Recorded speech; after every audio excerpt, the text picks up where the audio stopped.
What if Ghost led Jon Snow to the truth in Winterfell's crypts? Let's explore the depths of it in the video.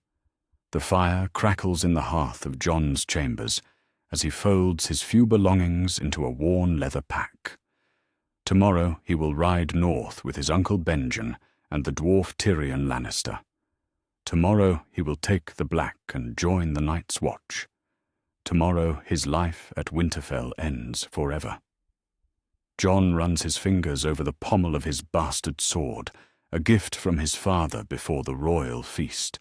The weight of it feels right in his hand, but he wonders if he will ever draw it in earnest. The wall is far from the wars of men, they say. Far from glory and far from honor. Yet it is the only place in the Seven Kingdoms where bastards can rise on merit alone. Ghost lies beside the fire, his massive white form nearly invisible against the stone floor. The dire wolf's red eyes track Jon's movements as he paces the small chamber. Jon has noticed his wolf's restlessness these past 2 days, ever since the royal feast ended and the preparations for departure began. Ghost whines softly, a sound that makes Jon pause in his packing.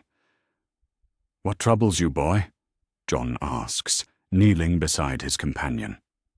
Ghost's ears prick forward, and his nose twitches as if catching a scent Jon cannot detect. The wolf rises and pads toward the door, then stops and looks back expectantly. Jon follows Ghost from his chambers into the corridors of Winterfell. The castle sleeps around them, save for the occasional guard walking his rounds. Their footsteps echo softly on the ancient stone as Ghost leads him through passages Jon has known since childhood. But the wolf does not take familiar paths tonight. Ghost stops before the entrance to the crypts, his hackles raised and his breathing quick. The iron gates stand closed, as they always do after sunset. Jon has been in the crypts many times, paying respects to his grandfather and Uncle Brandon, listening to old Nan's stories of the Stark kings of winter. But Ghost has never shown interest in the place before. The dire wolf paws at the gate and whines again, more urgently this time. His red eyes fix on Jon's face, and for a moment Jon feels as if the wolf is trying to speak to him. The eyes remind him of something he cannot quite place, something about the old gods and the heart trees in the gods' wood. "The dead have been there for thousands of years, Ghost," Jon says quietly. "They're not going anywhere tonight." But Ghost will not be deterred. The wolf pushes against Jon's legs, guiding him toward the gate. Jon looks around the empty corridor, then lifts the heavy iron bar that holds the gates closed. The hinges groan as they swing open, disturbing the stillness of the crypts beyond. Jon takes a torch from the wall sconce and steps into the darkness. The flame casts dancing shadows on the stone walls, illuminating the carved faces of long-dead Starks. Ghost moves ahead of him with purpose, as if he knows exactly where they are going. The wolf's white form seems to glow in the torchlight, and his red eyes reflect the flame like embers. They pass the newer tombs first. Jon's grandfather, Lord Rickard, sits in stone majesty, his hands folded over the pommel of his sword. Beside him lies Uncle Brandon, forever young in carved stone, his wild spirit captured in the sculptor's vision of fierce eyes and wind-blown hair. These are the Starks Jon knows from stories, men who died before Robert's rebellion ended, and Jon was born. But Ghost does not stop at these familiar graves. The wolf continues deeper into the crypts, past tombs Jon has visited many times. The air grows colder as they descend, and Jon pulls his cloak tighter around his shoulders. He has been this deep before, but not often. Few visit the older sections where the ancient Stark kings lie beneath stone and iron swords, meant to keep their spirits at rest. Ghost's behavior grows more agitated the deeper they go. The wolf stops frequently to sniff the air, his tail rigid and his ears forward. Sometimes he whines softly, as if responding to sounds Jon cannot hear. The torchlight flickers against the stone faces of kings whose names are half forgotten, men who ruled the north when the Targaryens were still dragon lords in distant Valyria. Jon begins to feel uneasy as they move through passages he has rarely explored. The crypts stretch far beneath Winterfell, carved from the living rock by the first Stark kings. Some say they extend for miles, with chambers and tunnels that have been sealed and forgotten for centuries. The air tastes of age and mystery, of secrets buried deeper than the bones of the dead. Ghost stops suddenly before a section of the crypts Jon recognizes with a shock of emotion. Here lie the more recent dead, those who fell during Robert's rebellion and the years after. Jon's step slows as he approaches the tomb he has visited countless times, yet somehow dreaded to see tonight. Lyanna Stark rests in stone beauty, her hands folded over a winter rose carved from marble. She was 16 when she died, barely older than Jon is now. Ned Stark's beloved sister, whose death haunts their father's eyes even 15 years later. Jon has always felt a strange connection to this tomb, though he cannot explain why. Perhaps because she died so young, or perhaps because his father's grief runs so deep whenever Lyanna's name is spoken. Ghost approaches the tomb with surprising gentleness. The great wolf, who can tear a man's throat out in battle, moves as quietly as a whisper around Lyanna's resting place. He sniffs carefully at the carved stone, his red eyes reflecting the torchlight as he examines every detail of the tomb's construction. Jon watches his direwolf with growing fascination. Ghost has never behaved this way before, never shown such intense interest in anything within the crypts. The wolf's behavior reminds Jon of a hound following a scent trail. But what scent could linger here after 15 years? The torch gutters in Jon's hand, and he realizes he should return to his chambers before someone discovers his absence. Tomorrow will come, whether he is ready or not, and Benjen will expect him to be prepared for the long ride north. But Ghost shows no sign of wanting to leave.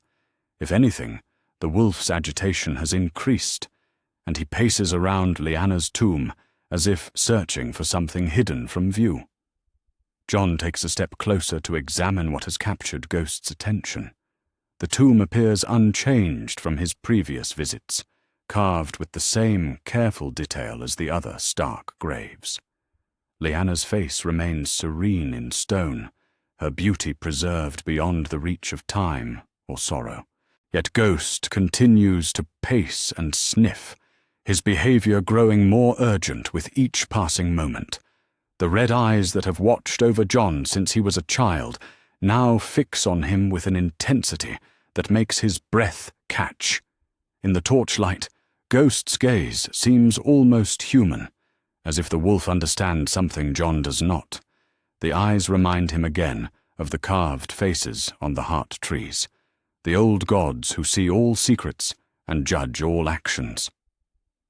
"What is it, Ghost?" Jon whispers, his voice echoing softly in the stone chamber. "What do you sense down here?" Ghost moves to the back of Lyanna's tomb, where the shadows are deepest and the torchlight barely reaches. The wolf paws at the stone wall behind her resting place, and Jon hears the faint scraping of claw against rock. He raises the torch higher, trying to see what has drawn the direwolf's attention to this particular spot.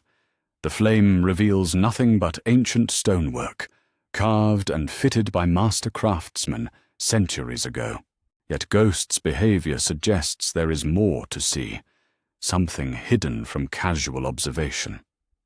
Jon steps closer, holding the torch steady as Ghost continues to scratch at the wall with growing persistence. For the first time in his life, Jon wonders if there are secrets in these crypts that even the Starks have forgotten. The thought fills him with both excitement and unease as he prepares to follow his direwolf deeper into the mystery that has drawn them both from the warmth of their chambers. into the cold embrace of the dead. Jon holds the torch higher as Ghost continues to scratch at the stone wall behind Lyanna's tomb. The scraping echoes strangely in the chamber, as if the sound travels farther than it should through passages Jon cannot see. The direwolf's claws leave faint marks on the ancient stonework, and Jon notices something he has never observed before in all his visits to this sacred place. The wall behind his aunt's tomb is different from the others, where most of the crypts are carved from single massive blocks of stone, fitted together with the precision of master builders. This section shows signs of hasty construction. The mortar between the stones appears newer, though still old enough to have darkened with age. Someone sealed this passage long after the crypts were first built. Ghost's behavior grows more frantic, and the great wolf begins to dig at the base of the wall, where loose stones have fallen over the years. Jon kneels beside his companion, brushing away centuries of dust and debris. His fingers find gaps between the stones, spaces wide enough to slip his hand through if he dares. "Easy, Ghost," Jon whispers, though his own pulse quickens with excitement. "If there's something behind this wall, it's been hidden for good reason." The wolf pays no attention to Jon's caution. Ghost wedges his muzzle into one of the gaps and pulls back with a chunk of loose mortar in his teeth. The action reveals a space beyond the wall, though the darkness swallows Jon's torchlight before he can see what lies within. Jon examines the sealed passage more carefully. Several stones near the bottom have shifted over time, creating openings large enough for Ghost to work at with his claws and teeth. The mortar crumbles easily now that the wolf has loosened it, and Jon realizes this barrier was never meant to last forever. Perhaps whoever sealed it intended for it to be discovered someday, when the time was right. Ghost steps back and fixes his red eyes on Jon, as if waiting for his master to take action. The wolf's gaze holds an urgency Jon has never seen before, not even in battle or hunt. Something beyond this wall calls to the direwolf with a power that transcends ordinary animal instinct. Jon sets the torch in a crack between stones and begins to work at the barrier with his hands. The rocks are heavy, but not impossibly so. Years of training with sword and bow have given him strength, and his determination grows with each stone he moves aside. Soon he has cleared an opening large enough for a man to crawl through, though he cannot see where it leads. Ghost immediately pushes past Jon and disappears into the darkness beyond the wall. His white form vanishes so completely that Jon wonders if he imagined the direwolf entirely. But he can hear Ghost's claws clicking on stone somewhere ahead, moving with purpose through the hidden passage. Jon retrieves his torch and follows his companion into the secret space. The opening leads to a narrow tunnel carved from the living rock, older than anything else he has seen in the crypts. The walls bear no decoration, no carved faces of dead kings or queens. This passage was made for function, not ceremony, by builders who valued secrecy above beauty. The tunnel slopes downward at a gentle angle, taking them deeper beneath Winterfell than Jon has ever been. The air grows colder with each step, and his breath mists in the torchlight. He can hear Ghost somewhere ahead, still moving with that same urgent purpose that brought them to the crypts in the first place. Jon pauses to examine the tunnel walls more closely. The stonework is ancient but precise, carved by hands that understood the secrets of working with rock. Iron brackets set into the walls once held torches, though they have been empty for decades at least. Whoever built this passage expected it to be used regularly, not abandoned and forgotten. The tunnel turns sharply to the right, and Jon follows the sound of Ghost's movement through the darkness. The torchlight barely reaches the walls now, and shadows dance at the edge of his vision. He begins to wonder how far this passage extends, and whether it connects to other parts of Winterfell he has never seen. Ghost's excited whining echoes from somewhere ahead, and Jon quickens his pace. The tunnel opens into a larger chamber, circular in shape and carved with more care than the passage that led him here. The walls curve upward into darkness beyond his torch's reach, and the floor is smooth stone, worn by centuries of use. Jon steps into the chamber and raises his torch high, trying to understand what he has discovered. The light reveals something that makes him catch his breath in wonder and confusion. This is not merely a hidden room beneath the crypts. This is another tomb, older and more carefully concealed than any he has seen before. In the center of the chamber stands a stone sarcophagus, but not like those in the main crypts above. This tomb bears no carved likeness of its occupant, no inscription to mark their name or deeds. Instead, the lid is decorated with symbols Jon does not recognize. A three-headed dragon worked in relief, its wings spread wide across the stone. Ghost approaches the strange tomb with the same reverence he showed at Lyanna's resting place above. The direwolf sniffs carefully around the base of the sarcophagus, his red eyes reflecting the torchlight as he examines every detail. Jon follows, his mind racing with questions about who might be buried in this secret place, and why their tomb bears Targaryen symbols. The chamber holds other mysteries as well. Niches carved into the walls contain objects wrapped in decaying cloth, preserved by the cold, dry air of the underground spaces. Jon can see the outline of books or scrolls in some niches, and what might be weapons or armor in others. Whatever secrets this chamber holds, someone thought them important enough to hide beneath Winterfell for generations. Jon circles the mysterious sarcophagus, trying to make sense of what he has found. The dragon carving is unmistakably Targaryen, but what would such a symbol be doing in the depths of the Stark crypts?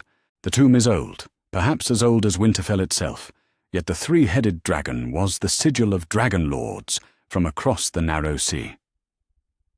Ghost completes his inspection of the chamber and returns to Jon's side.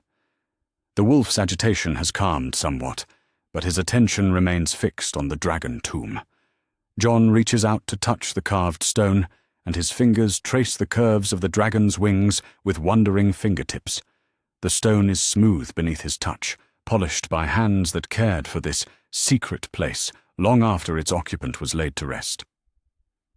Jon wonders who knew of this chamber's existence, and whether his father has ever stood where he stands now. The thought of Ned Stark keeping such a momentous secret fills Jon with both excitement and unease. A sound from somewhere in the darkness makes Jon freeze with his hand, still resting on the dragon carving. Ghost's ears prick forward, and the wolf moves to place himself between Jon and the chamber's entrance. The sound comes again, a soft scraping that might be footsteps on stone, or might be nothing more than the settling of ancient rock.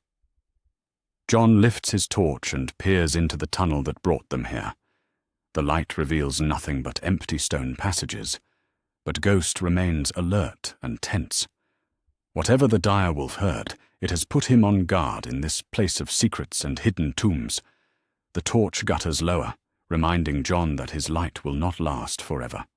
He must choose whether to explore this chamber further or return to his chambers before dawn reveals his absence. But even as he considers retreat, Ghost moves to another wall of the chamber, one that holds the largest collection of wrapped objects in their carved niches. The direwolf's behavior suggests their exploration has only begun. Whatever drew Ghost to this place, whatever secrets lie hidden beneath Winterfell, Jon suspects he has found only the first mystery in a puzzle that may reshape everything he believes about his family and his place in the world. Ghost moves to the largest niche carved into the chamber wall, where several wrapped bundles rest in the shadows. The direwolf paws carefully at one particular bundle, wrapped in what was once fine silk, but has faded to the color of old bone. Jon approaches with his torch held high, watching as Ghost's red eyes fix on this specific object with intense focus. Jon sets the torch in an iron bracket mounted on the wall and carefully lifts the bundle from its resting place. The silk wrapping crumbles at his touch, revealing oiled leather beneath that has preserved whatever lies within. His hands shake slightly as he unwraps layer after layer of protection, each one placed with obvious care by someone who wanted these contents to survive the passage of time. The leather falls away to reveal objects that make Jon's breath catch in his throat. A harp of polished silver gleams in the torchlight, its strings long since snapped, but its beauty undimmed by the years. Beside it lies a cloak of the finest silk, black as midnight, with a three-headed dragon embroidered in red thread that seems to shimmer with inner fire. But it is the third item that stops Jon's heart entirely. A letter, sealed with red wax and bearing the impression of a winter rose, rests beneath the harp and cloak. The parchment bears an inscription in a feminine hand. "For my son, when the time comes for truth." Jon's fingers tremble as he breaks the wax seal. So old it crumbles at his touch. The letter unfolds to reveal words written in the same delicate script, though some passages are blotted with what might be tears or blood. Jon holds it closer to the torchlight and begins to read words that will change everything he believes about himself. "My dearest child," the letter begins, "if you are reading this, then the gods have guided you to the truth I could not speak in life. I am Lyanna Stark, your mother, and though I died before I could hold you or name you properly, know that you were born of love, not shame." Jon's hands shake so violently he nearly drops the parchment. The words blur before his eyes as their meaning penetrates his understanding.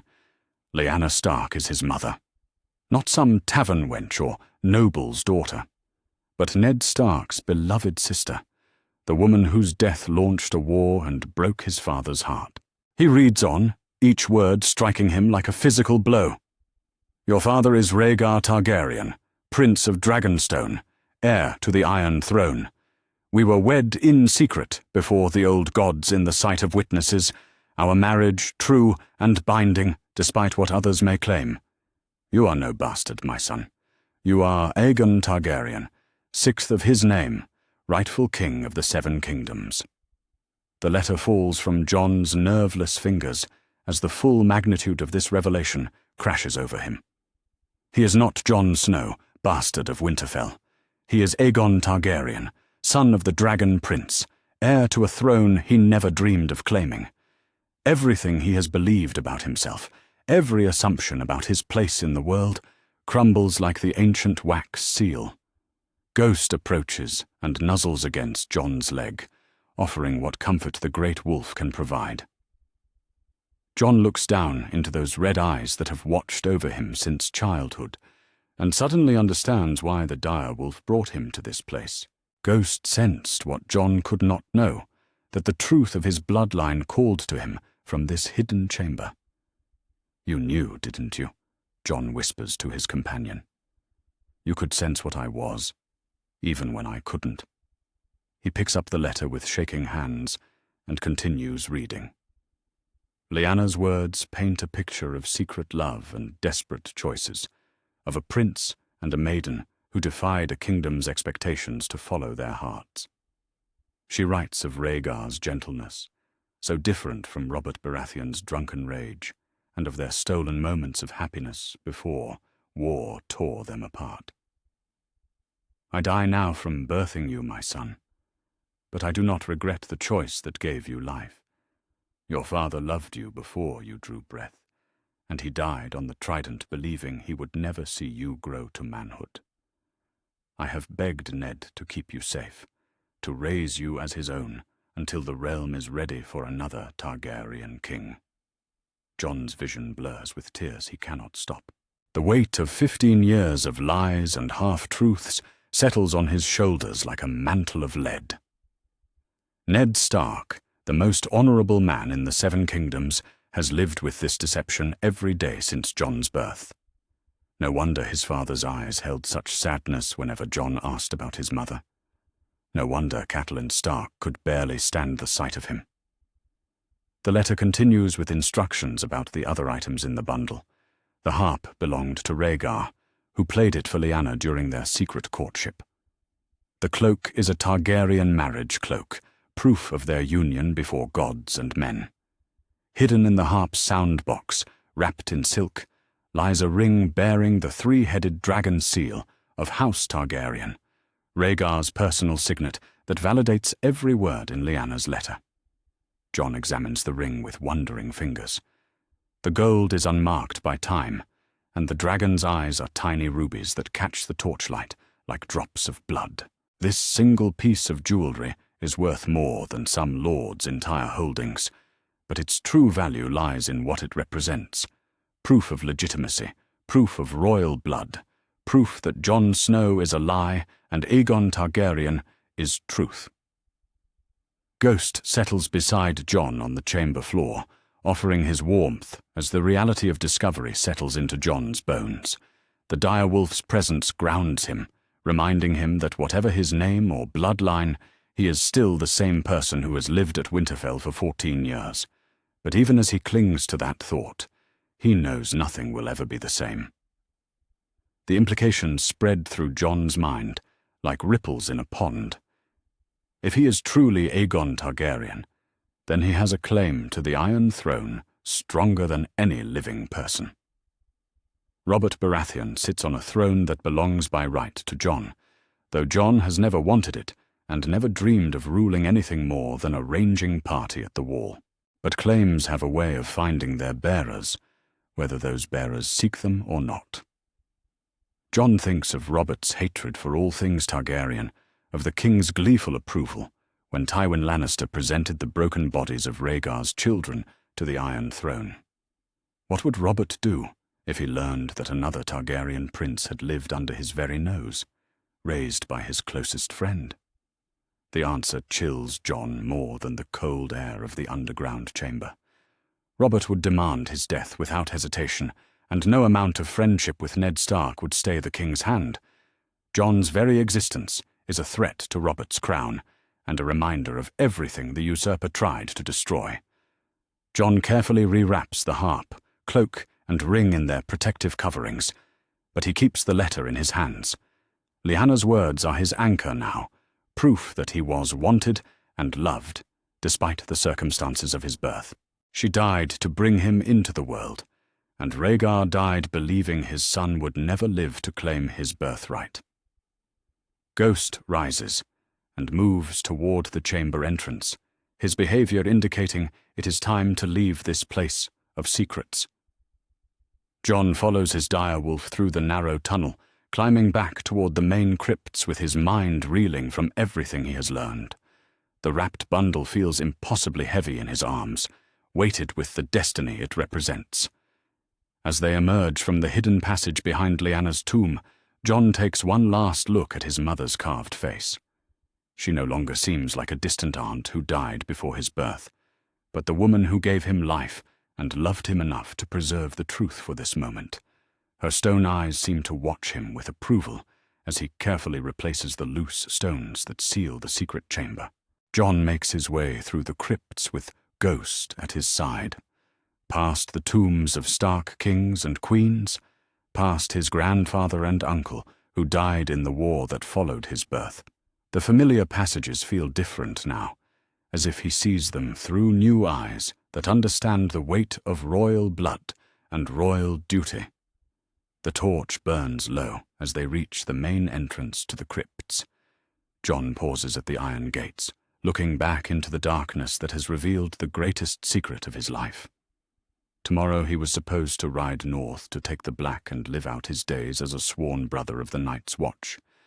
But can Aegon Targaryen, rightful king of the Seven Kingdoms, swear away his claim and hide behind the wall forever? Ghost pushes against the gates with his shoulder, eager to return to the warmth of Winterfell proper. Jon follows his direwolf into the castle corridors, carrying the proof of his parentage and the burden of choices he never expected to face. The boy who entered the crypts as Jon Snow emerges as Aegon Targaryen, though he has yet to decide what that transformation truly means. Jon slips through the corridors of Winterfell as the first light of dawn creeps through the windows. The wrapped bundle feels impossibly heavy in his arms, and every shadow seems to hide watching eyes. Ghost pads silently beside him, the dire wolf's presence a comfort in a world that has shifted beneath Jon's feet, like ice breaking on a frozen pond. His chambers feel smaller than they did the night before, as if the walls have closed in while he was gone. Jon carefully places Lyanna's bundle beneath loose floorboards under his bed, wrapping it in his own cloak for added protection. The evidence of his true parentage disappears into darkness, but the knowledge burns in his mind like a brand. Sleep proves impossible. Jon lies on his narrow bed and stares at the ceiling, watching shadows shift as servants begin their morning tasks. Every creak of the castle settling sounds like footsteps approaching his door. Every distant voice might be someone calling his name, demanding to know where he went in the night and what secrets he carries now.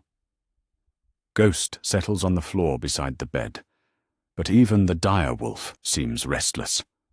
The great white wolf shifts position repeatedly, his red eyes reflecting the growing daylight as he keeps watch over his master. Jon reaches down to scratch behind Ghost's ears, finding some measure of peace in the familiar gesture. "What am I supposed to do now?" Jon whispers to his companion. "Everything I thought I knew was a lie." Ghost offers no answer beyond pressing closer to the bed, but his presence reminds Jon of something important.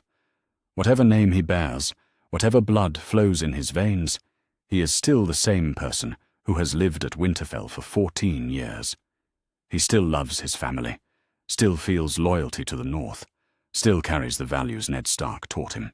But the question remains, can Aegon Targaryen take the black and disappear to the wall, knowing what he knows? A knock at his door makes Jon's heart leap in his chest. He sits up quickly, running a hand through his hair and trying to look as if he has been sleeping peacefully. "Come," he calls, hoping his voice sounds normal. Maester Luwin enters with his usual quiet dignity, carrying a tray with bread and milk. "Your father thought you might want to break your fast early," the old man says, setting the tray on Jon's small table. "Today will be difficult enough without facing it on an empty stomach." Jon nods his thanks, though food is the last thing on his mind. Maester Luwin has been like a grandfather to all the Stark children, patient and wise in all things. For a moment, Jon wonders if the Maester knows the truth, if Ned shared his burden with the one man at Winterfell who could be trusted with any secret. "You seem troubled, Jon," Luwin observes, his grey eyes kind, but perceptive. "Are you having second thoughts about the wall?" "Something like that," Jon admits, which is not entirely a lie. How can he explain that his entire understanding of himself has changed overnight, that the bastard boy who wanted to find honor at the wall has discovered he might be the rightful king of the 7 kingdoms? Luwin sits on the edge of the bed, his chain of office clinking softly.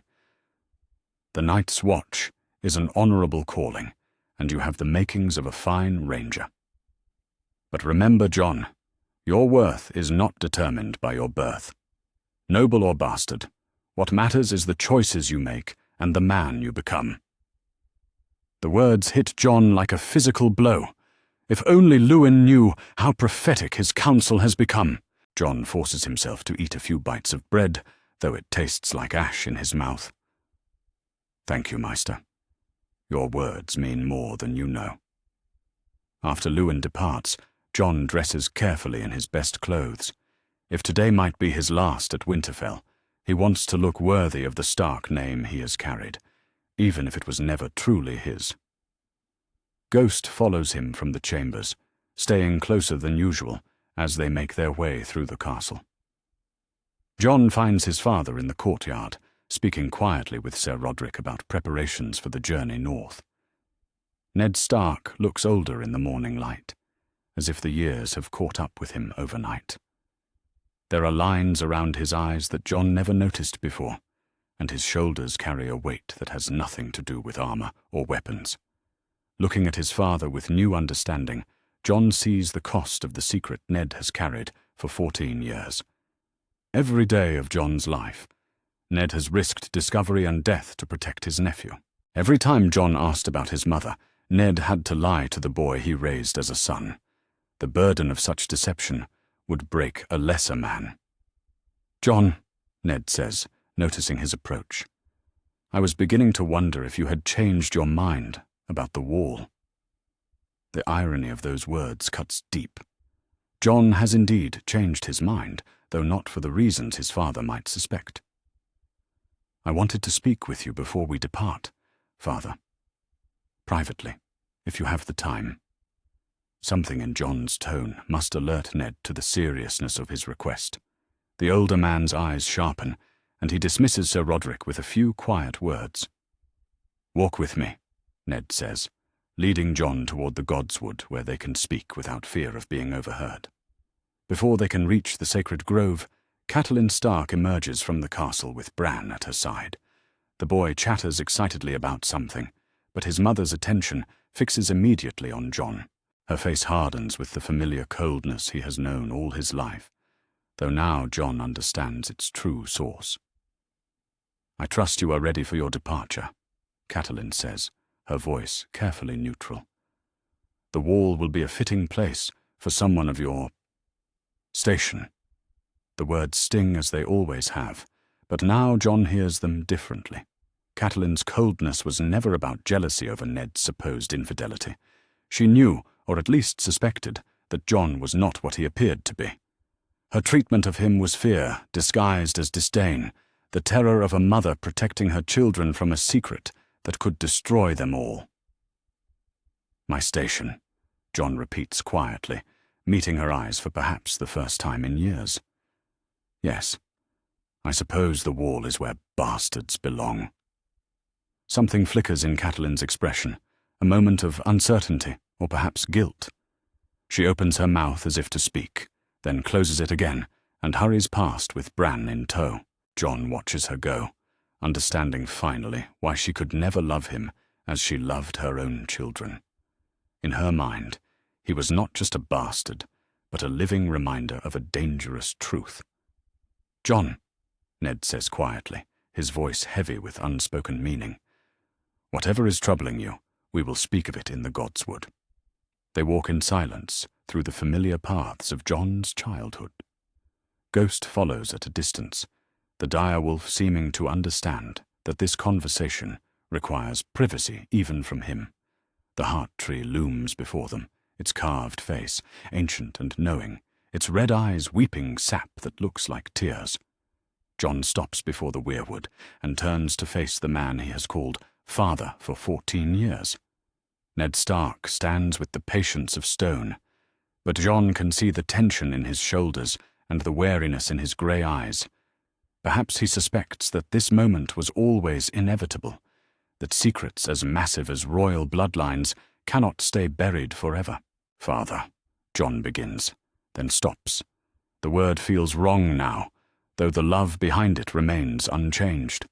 "Ned," he corrects himself, and watches his father's face go pale. "Jon," Ned whispers, and in that single word, Jon hears 15 years of love and fear and desperate protection. "What do you know?" Instead of answering with words, Jon reaches into his cloak and withdraws Lyanna's letter. The parchment trembles in his hands as he extends it toward the man who raised him. "I know who I am," he says quietly. "I know who my parents were, and I know what you sacrificed to keep me safe." Ned takes the letter with hands that shake as much as Jon's. His eyes scan the familiar handwriting of his beloved sister, and Jon watches as 15 years of carefully maintained composure finally crumbles. Tears track down the older man's weathered cheeks as he reads words he probably helped Lyanna write in her final moments. "Where did you find this?" Ned asks, his voice barely above a whisper. "Ghost led me to it," Jon replies truthfully. "In the crypts, in a chamber hidden behind Lyanna's tomb. There were other things too. Rhaegar's harp, a marriage cloak, his signet ring. Ned closes his eyes and seems to age another decade in the span of heartbeats. When he opens them again, Jon sees a grief so deep it takes his breath away. "I promised her," Ned says brokenly. "On her deathbed, I promised I would keep you safe, that no one would ever know what you were. But I do know," Jon says gently, "and the knowledge changes everything." They stand together in the shadow of the heart tree, father and son in all ways that matter, sharing the weight of a secret that has shaped both their lives. Ghost approaches slowly and settles at Jon's feet, offering what comfort he can to the boy who is no longer quite a boy, and no longer quite a Snow. The morning sun climbs higher, and somewhere in the castle, men prepare for a journey to the wall that may never happen. Jon looks at the man who raised him and sees love that transcends blood, sacrifice that defines true fatherhood, and a grief that may finally find some measure of peace. "What happens now?" Jon asks, and waits for Ned Stark to help him navigate a world where bastards can become kings, and promises to the dead must be weighed against the needs of the living. Ned's hands shake as he lowers the letter, and for a long moment father and son stand in silence beneath the heart tree. The carved face above them weeps its bloody tears, as if the old gods themselves mourn the end of secrets that have lasted 15 years. Ghost lies still as stone at Jon's feet, sensing the gravity of this moment that will reshape everything. "She made me promise," Ned says finally, his voice broken with emotion. "In that tower in Dawn, with her life bleeding away from birthing you, she made me swear I would keep you safe, that I would never let Robert know what you were." Jon steps closer to the man who raised him, seeing Ned Stark as he truly is for the first time. Not the cold, distant lord who kept secrets from his bastard son, but a grieving brother who sacrificed his honor to protect his nephew. "Tell me," Jon says quietly. "Tell me what really happened." Ned closes his eyes, and when he speaks, his words carry the weight of 15 years of buried truth. "Your mother was the most beautiful woman in Westeros, and the kindest. She had suitors from every great house. But Robert claimed her for himself through his friendship with me. She never wanted him, Jon. She feared his drinking, his rages, his treatment of women." The older man's voice grows steadier as he continues, as if speaking the truth aloud brings him some measure of relief. "When Rhaegar Targaryen crowned her Queen of Love and Beauty at Harrenhal, she saw something in him that no one else understood. Not the mad prince Robert claimed he was, but a gentle man who loved music and books more than swords." Jon listens in wonder as Ned paints a picture of his parents' secret courtship. Rhaegar visiting Winterfell in disguise, playing his harp for Lyanna in the Godswood where they now stand. Their wedding before a heart tree in the Riverlands, witnessed by Howland Reed and a Septon sworn to secrecy. Their brief months of happiness before war tore the realm apart. Robert called it rape and abduction, Ned continues, his voice heavy with old grief. "But I knew my sister. Lyanna was fire made flesh, Jon. No man could have taken her against her will. She went with Rhaegar because she loved him, and because she was already carrying his child." The words hit Jon like physical blows. Everything he has heard about his parents, every story of the war that followed his birth, has been built on lies and misunderstanding. His father was not the monster Robert claimed, and his mother was not a victim, but a woman who chose love over duty. "When we found her in the Tower of Joy, she was dying," Ned says, tears flowing freely now. "Rhaegar was already dead at the Trident, cut down by Robert's warhammer. Your mother held you in her arms and begged me to protect you from Robert's wrath. She knew he would kill any Targaryen he could find, even a babe who had never done him harm." Jon reaches out and grasps Ned's shoulder. offering what comfort he can to the man who has carried this burden alone for so many years. "So you took me home and claimed me as your bastard. You let everyone believe you had dishonored Catelyn, let her hate you for a lie." "It was the only way," Ned replies, his grey eyes meeting Jon's dark ones. "The only way to keep you safe. I promised Lyanna I would raise you as my own son, and I have never regretted that choice. You are my son in every way that matters, Jon. Blood makes you a Targaryen, but love made you a Stark." The words break something inside Jon's chest. 15 years of wondering about his place in the world finally answered. Ned Stark chose him, claimed him, loved him despite the cost. Whatever name Jon bears, whatever crown he might claim, this man will always be his father in the truest sense. "What happens now?" Jon asks, his voice thick with emotion. "Robert is here at Winterfell. If he discovers the truth—" "He would order your death without hesitation," Ned confirms grimly. "You are Rhaegar's son, and that is all he would see. The boy I raised, the honor you have shown, your loyalty to the North, none of that would matter to him." They stand together in the morning sunlight, both understanding the terrible choice that lies before them. Jon can go to the wall as planned, disappear into black and obscurity, while his true heritage remains buried with the dead.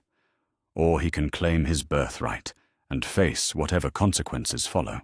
"I could still take the black," Jon says slowly, though his heart rebels against the words. "The Night's Watch asks no questions about a man's past. I could serve there and never trouble the realm with Targaryen claims." Ned shakes his head firmly. "No, Jon. I will not let you bury yourself at the wall to keep my secret safe.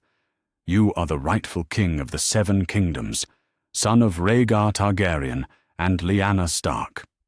That is not a burden I have the right to place on you, but neither can I ask you to abandon it." "Then what do you counsel?" Jon asks, trusting in the wisdom of the man who has guided him through 14 years of life. Ned is quiet for a long moment, weighing options that could reshape the 7 kingdoms. When he speaks, his words are careful and measured. "We tell the family first. Catelyn, Robb, even young Sansa and Arya. They have a right to know who you truly are, and we will need their support for whatever comes next." The thought of facing Catelyn with this truth fills Jon with dread. She has barely tolerated his presence as Ned's bastard. How will she react to learning he is the son of the prince who started the war that killed so many of her husband's friends and family? "She will hate me even more," Jon says quietly. "Perhaps at first," Ned admits. "But Catelyn is a good woman, Jon, and wise enough to see past old grudges when the truth is laid before her. She will come to understand what I have always known, that you are not responsible for your father's choices or the war that followed." Ghost rises from his resting place and approaches the 2 men, sensing the emotional weight of their conversation. Jon reaches down to scratch behind the direwolf's ears, drawing strength from his companion's presence. Whatever path he chooses, Ghost will follow. "And after we tell the family," Jon asks. "We prepare for whatever Robert's reaction might be," Ned says grimly.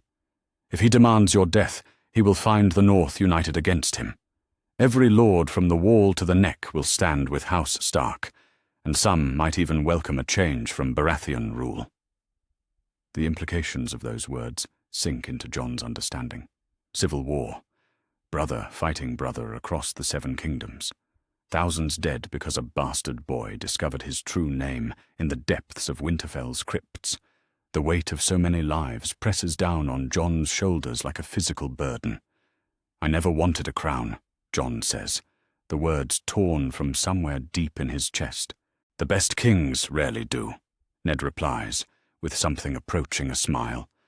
"But crown or no crown, you are my son, and I am proud of the man you have become.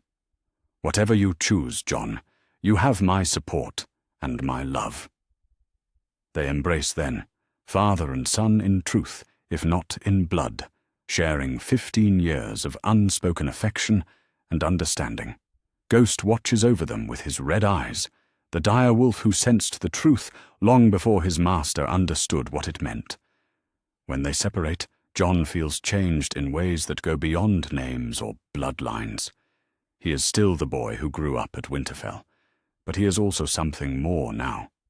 Not yet a king, perhaps, but no longer content to disappear into obscurity at the wall. "When do we tell them?" Jon asks. Jon, "Tonight," Ned decides. "After the evening meal, when the castle has settled and we can speak privately. You should spend the day saying farewell to the places you have known, in case everything changes after tonight." Jon nods his understanding, though the thought of everything changing fills him with both anticipation and dread. He has lived his entire life as Jon Snow, bastard of Winterfell. Tonight he will become Aegon Targaryen, rightful heir to the Iron Throne, and nothing will ever be the same. They walk back toward the castle together, their conversation complete, but their bond stronger than ever.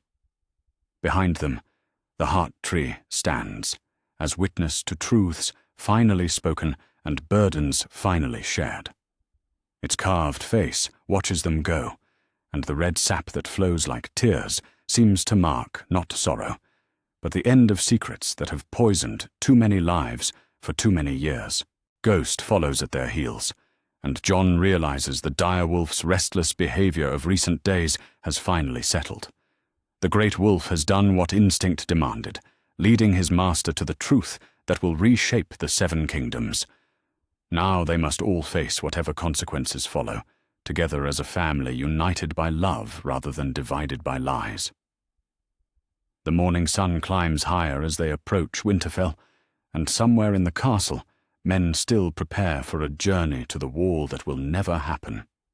By nightfall, Jon Snow will cease to exist, and Aegon Targaryen will take his place.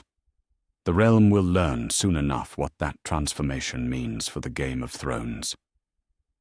The evening meal passes in a haze of forced normalcy. Jon sits at the far end of the table, as he always has, picking at his food, while Robert Baratheon regales the hall with stories of hunts and battles. The king's booming laughter echoes off the stone walls, and Jon wonders if this might be the last time he sits in this hall as simply Ned Stark's bastard son. Catelyn watches him from across the table, her blue eyes holding a wariness that has deepened since their encounter in the courtyard. She speaks little during the meal, responding to the king's jests with polite smiles that never reach her eyes. Robb sits beside his mother, animated in conversation with Theon and the younger royals, unaware that his world is about to change as dramatically as Jon's already has. When the last course is cleared and the wine has made its rounds, Ned rises from his seat. "I must attend to some matters in my solar," he announces to the table. "Jon, Catelyn, Robb, would you join me? There are preparations for tomorrow's departure that require discussion." Robert waves them away with a wine-heavy gesture, already calling for more ale, and turning his attention to Ser Barristan's tales of the Kingsguard. The lie comes easily to Ned, though Jon sees the tension in his father's shoulders as they make their excuses and slip away from the hall. The solar feels smaller with 4 people gathered around the heavy oak table. Ned closes the door firmly behind them and draws the iron bolt, ensuring their privacy. The fire crackles in the hearth, casting dancing shadows on the walls lined with books and maps. Ghost follows Jon into the room and settles by the fire, his red eyes reflecting the flames. "Ned, what is this about?" Catelyn asks, her voice sharp with concern. "Jon was supposed to depart for the wall this morning. Uncle Benjen has been asking questions, and Tyrion grows impatient with the delay." Robb looks between his parents with growing confusion. At 14, he is nearly a man grown, but the expression on his face belongs to the boy who used to share his lessons with Jon in this very room. "Father, if this is about my studies or sword work, Jon doesn't need to be here for— Jon needs to be here more than anyone," Ned interrupts quietly, He moves to stand before the fire, his face grave in the flickering light. What I'm about to tell you will change everything you believe about our family, about the war that shaped our lives, about Jon himself. Catelyn's hands tighten on the arms of her chair. Ned, you're frightening me. What could be so momentous that you risk Robert's suspicion by delaying Jon's departure? Instead of answering with words, Ned reaches into his doublet and withdraws the letter that has already changed 2 lives today.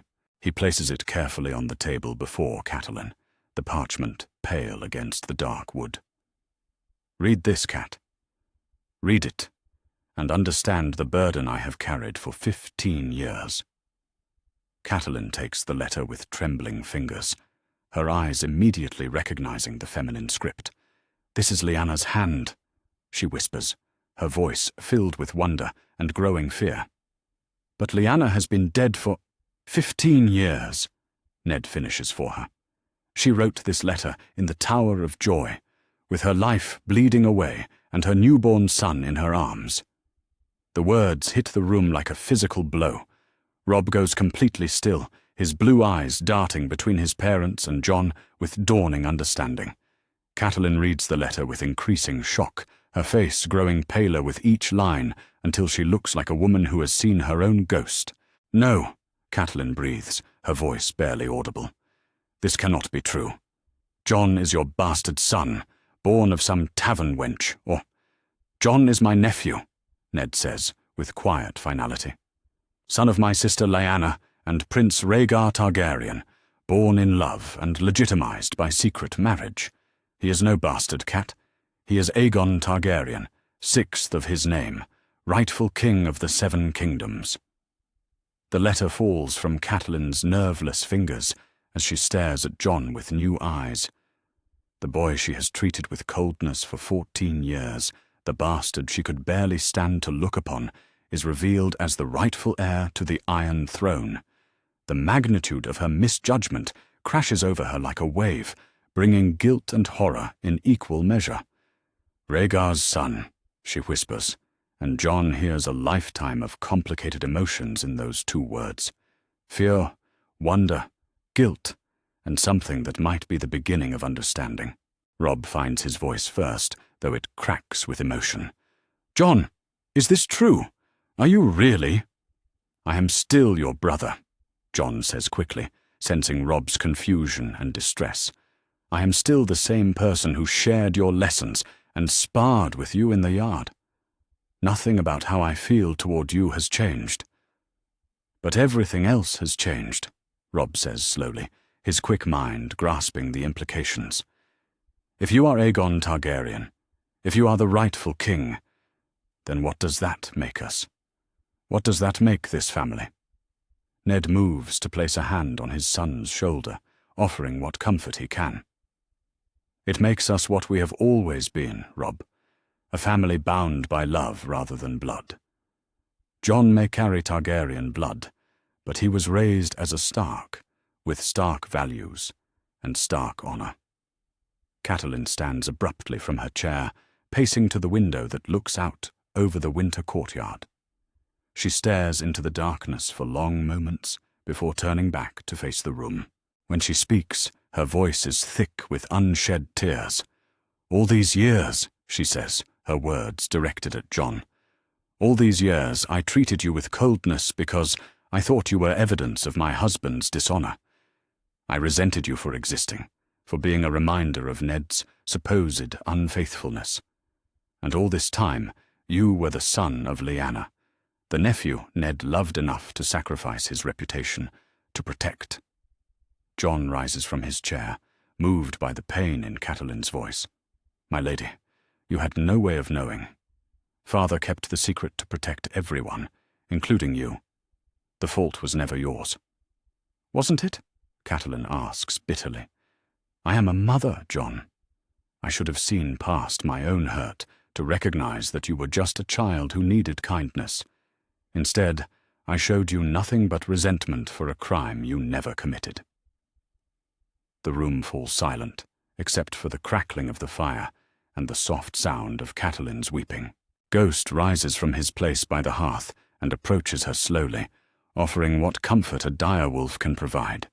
She reaches out with trembling fingers to touch his white fur, and the gesture seems to calm something in her spirit.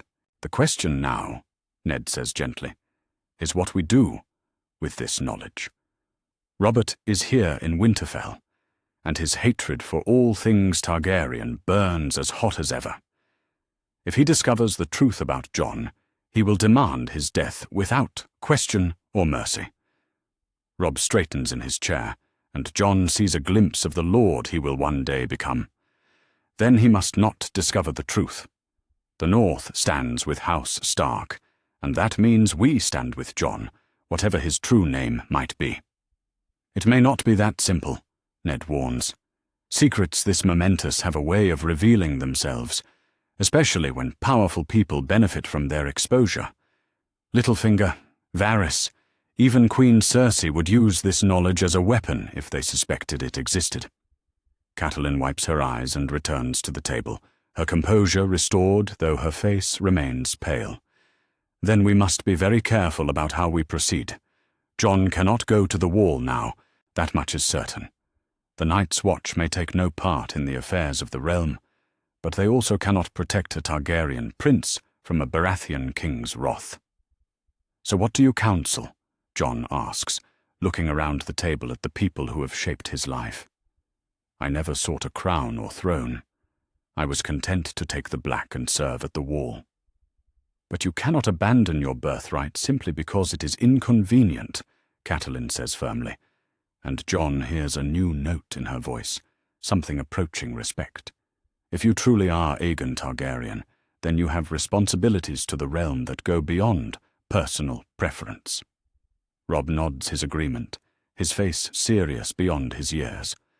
The Targaryens ruled for 3 centuries before Robert's rebellion. Some would say they ruled well, better than the current king manages with his drinking and his debts. The implications of those words hang heavy in the air. They are speaking of treason now, of replacing one king with another, of civil war and bloodshed across the 7 kingdoms. Jon feels the weight of countless lives settling on his shoulders, all dependent on choices he has yet to make. "For now, we keep this secret within the family," Ned decides. "Jon will remain here at Winterfell while we make other arrangements. We will tell Robert that he has fallen ill, nothing serious but enough to delay his departure for the wall." "And after that?" Jon asks. "After that we prepare you for what may come," Catelyn says, her voice steady with new resolve. "If you are to be a king, you must learn to think like one, to understand the Game of Thrones and the players who seek to win it." She pauses, looking directly at Jon for perhaps the first time in his life, without coldness or resentment. "I owe you an apology, Jon, one that can never truly repay the years of pain I have caused you. But I also owe you something more important: my loyalty, my counsel, and my protection as a member of this family." Jon feels tears prick his own eyes at the unexpected warmth in her voice. "Thank you, my lady. Your kindness means more than you can know." "Not my lady," Catelyn corrects gently. "If you are family, truly family, then I am simply Cat, as I am to all my children." The word children hangs in the air between them, and Jon understands that something fundamental has shifted in the dynamics of House Stark. He is no longer the bastard son tolerated out of duty, but a member of the family with all the love and protection that entails. Ghost approaches the table and rests his great head on Jon's knee, sensing the emotional resolution of tensions that have existed throughout the direwolf's life. The red eyes that led Jon to this truth now watch over a family united by more than blood, bound together by shared secrets and mutual loyalty. "Tomorrow we begin your real education," Ned says, rising from his chair. "Not just in swords and letters, but in ruling and leadership, in understanding the great houses and their ambitions. If fate demands that you claim your birthright, you will be ready for it." Jon nods his acceptance, though his heart pounds with the magnitude of what lies ahead. Tonight he is still Jon Snow in all but name. Tomorrow he begins the transformation into Aegon Targaryen, and the Seven Kingdoms will never be the same.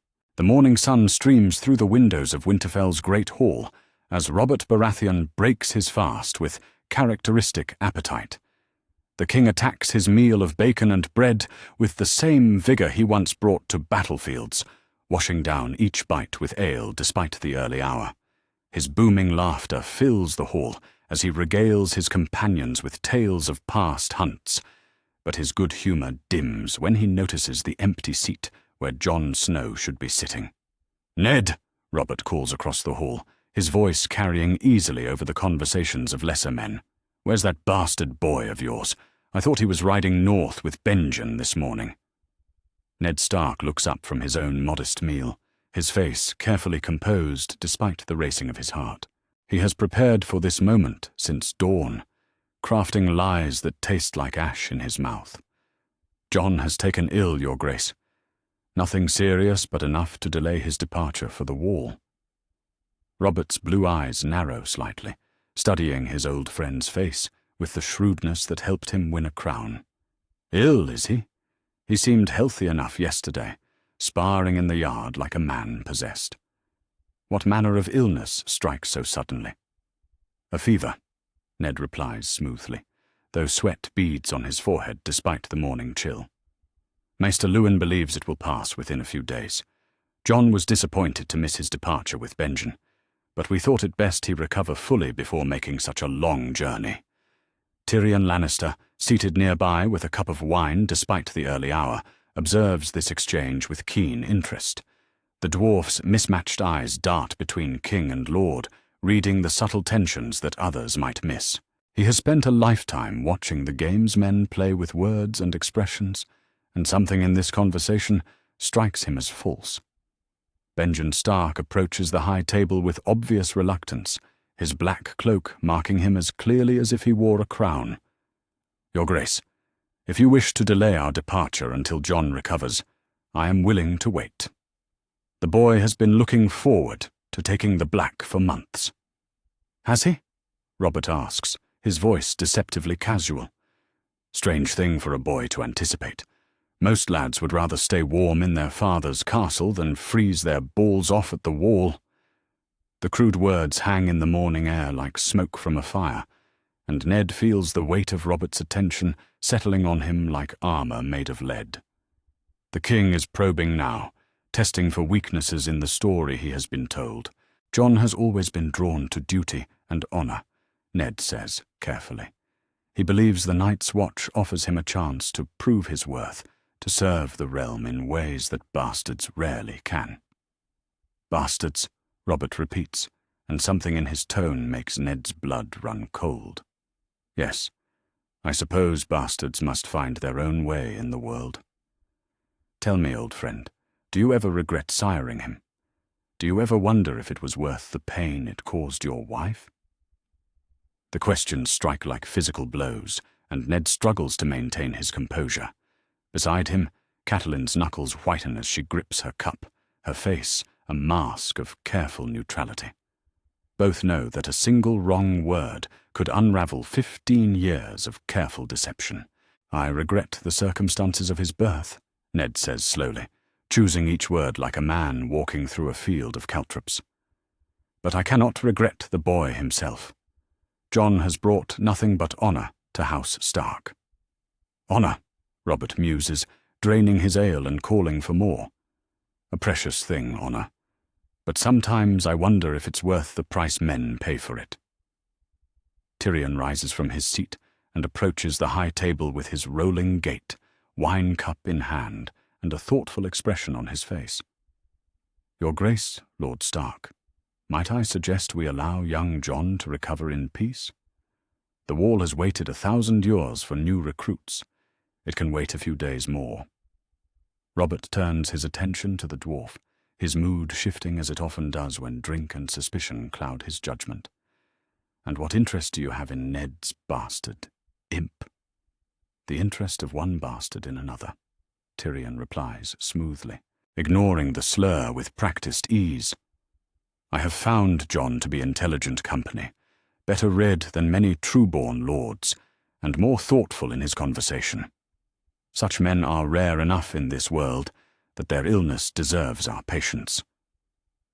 The answer seems to satisfy Robert momentarily, but Ned notices how the king's eyes continue to drift toward the stairs that lead to Jon's chambers. The morning wears on with forced normalcy, but tension crackles beneath the surface, like lightning in summer clouds. As the meal concludes, and men begin to disperse to their various duties, Tyrion approaches Ned with careful steps. "Might I visit Jon in his chambers?" the dwarf asks quietly. "I brought him a book from King's Landing, and I should hate to leave without giving it to him." Ned hesitates, weighing the risks of allowing Robert's brother-in-law near Jon when so much hangs in the balance. But refusing might arouse even more suspicion, and Tyrion has shown nothing but kindness to Jon during his stay at Winterfell. "I will escort you," Ned decides. "Jon may not be receiving many visitors in his current state." They climb the stairs together, their footsteps echoing in the stone corridors. Tyrion moves with surprising grace despite his twisted legs, and his silence feels more thoughtful than casual. When they reach Jon's chambers, Ned knocks softly before entering. Jon sits by the window, dressed but clearly attempting to look unwell. Ghost lies beside his chair, the dire wolf's presence a comfort in these uncertain times. When Jon sees Tyrion, his eyes widen slightly, with what might be surprise or concern. "My lord Tyrion," Jon says, his voice carefully weak, "forgive me for not arising. I fear this fever has left me quite drained." Tyrion enters the room with his sharp eyes, taking in every detail. Jon's clothing, his posture, the careful way he holds himself to appear ill. "Think nothing of it, Jon Snow. Illness is no respecter of courtesy." Ned watches nervously as the dwarf approaches Jon's chair, uncertain what game Tyrion might be playing. But the Lannisters' next words surprise him completely. "You know," Tyrion says conversationally, "I have always found it fascinating how illness can change a man's entire demeanor. Yesterday you carried yourself like a bastard, resigned to his fate. Today you sit like someone who has discovered he has options he never knew existed." The words land in the chamber like arrows finding their marks. Jon goes completely still, and Ned's hand instinctively moves toward his sword hilt. Ghost rises from his resting place, sensing the sudden tension in the room. "I'm not sure I understand your meaning, my lord," Jon says carefully. Tyrion smiles, but there is no malice in the expression. "Oh, I think you understand perfectly. I have spent my life watching men pretend to be something they are not, Jon Snow. I know the signs better than most." He moves to the window and gazes out over Winterfell's courtyard, his voice dropping to barely above a whisper. "The question is not whether something has changed about your circumstances. The question is whether you can trust me to keep your secrets." Ned steps forward, his voice hard with warning. "Lord Tyrion, I think you should return to your chambers. Jon needs rest, not riddles and speculation." "Does he?" Tyrion asks, turning back to face them both. "Or does he need allies who understand the game that is about to be played? Because make no mistake, Lord Stark, a game is being played here. The king noticed Jon's absence this morning, and his suspicions grow with each passing hour." The truth of those words settles over the room like a shroud. Jon looks to Ned with questions in his dark eyes, and Ghost moves to stand between Tyrion and his master, a living barrier of white fur and gleaming teeth. "What do you want?" Ned asks bluntly. "To help," Tyrion replies simply. "I have no love for my royal brother-in-law, Lord Stark. Robert Baratheon is a drunk who rules through violence and nostalgia for battles long past. If circumstances have changed that might challenge his reign, well, let us say I am interested in hearing more." Jon studies the dwarf's face, searching for signs of deception or trap. And if I were to trust you with secrets that could cost lives, what assurance do I have that you would keep them? The assurance that I am Tyrion Lannister, the dwarf replies with dry humour. A clever dwarf with no love for kings, no children to protect, and nothing to gain from betraying those who might offer me better company than my current circumstances provide. Ned realizes that they have reached a crossroads where every choice leads to danger. Trusting Tyrion could be folly, but rejecting his offer might make an enemy of one of the few sharp minds in Westeros. And if Robert's suspicions continue to grow, Jon is not just any bastard, Ned says finally, making a choice that will reshape everything. If I tell you the truth, your life becomes as dangerous as ours. My life has been dangerous since the day I was born a dwarf in Casterly Rock, Tyrion replies. At least this danger comes with interesting company. Jon looks at Ghost, then at Ned, and finally at the dwarf who offers alliance in the face of growing threats. The morning sun streams through the window, illuminating 3 men who must now trust each other or face Robert Baratheon's wrath alone. Then sit down, Lord Tyrion, Jon says quietly, and let me tell you who I really am. Outside the chamber, the sounds of Winterfell continue as they have for centuries. But inside, the Game of Thrones shifts as new players reveal their hands and old secrets find new protectors. Ghost settles beside Jon's chair, his red eyes watching the dwarf who may prove to be salvation or destruction for the boy who was never truly Jon Snow. Dawn breaks cold and grey over Winterfell as Jon makes his way to the secluded training yard behind the armory. Sir Roderick Castle waits for him there, the old knight's weathered face grave with the weight of secrets newly shared. In his gnarled hands he holds a practice sword, but today's lessons will encompass far more than steel and combat. You move differently now, Sir Roderick observes as Jon approaches. Yesterday you carried yourself like a bastard trying to prove his worth.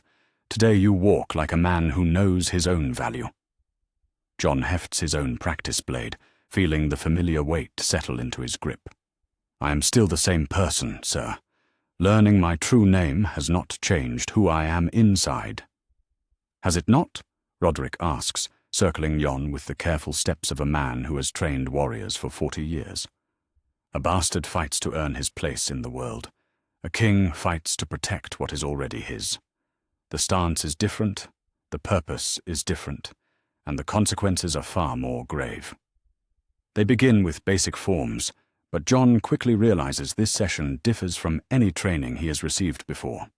Sir Roderick does not simply correct his sword work, he explains the political implications of every move, the way a king's combat skills reflect on his ability to rule and inspire confidence in his followers. A king cannot afford to lose a single combat, Roderick says, as their blades clash.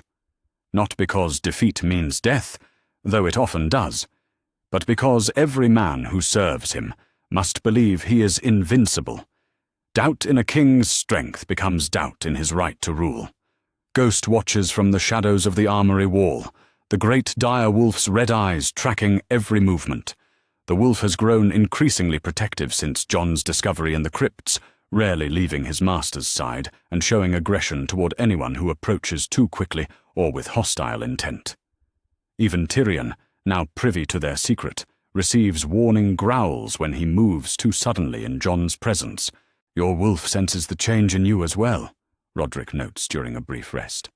Direwolves are said to bond with the souls of their masters, not merely their persons.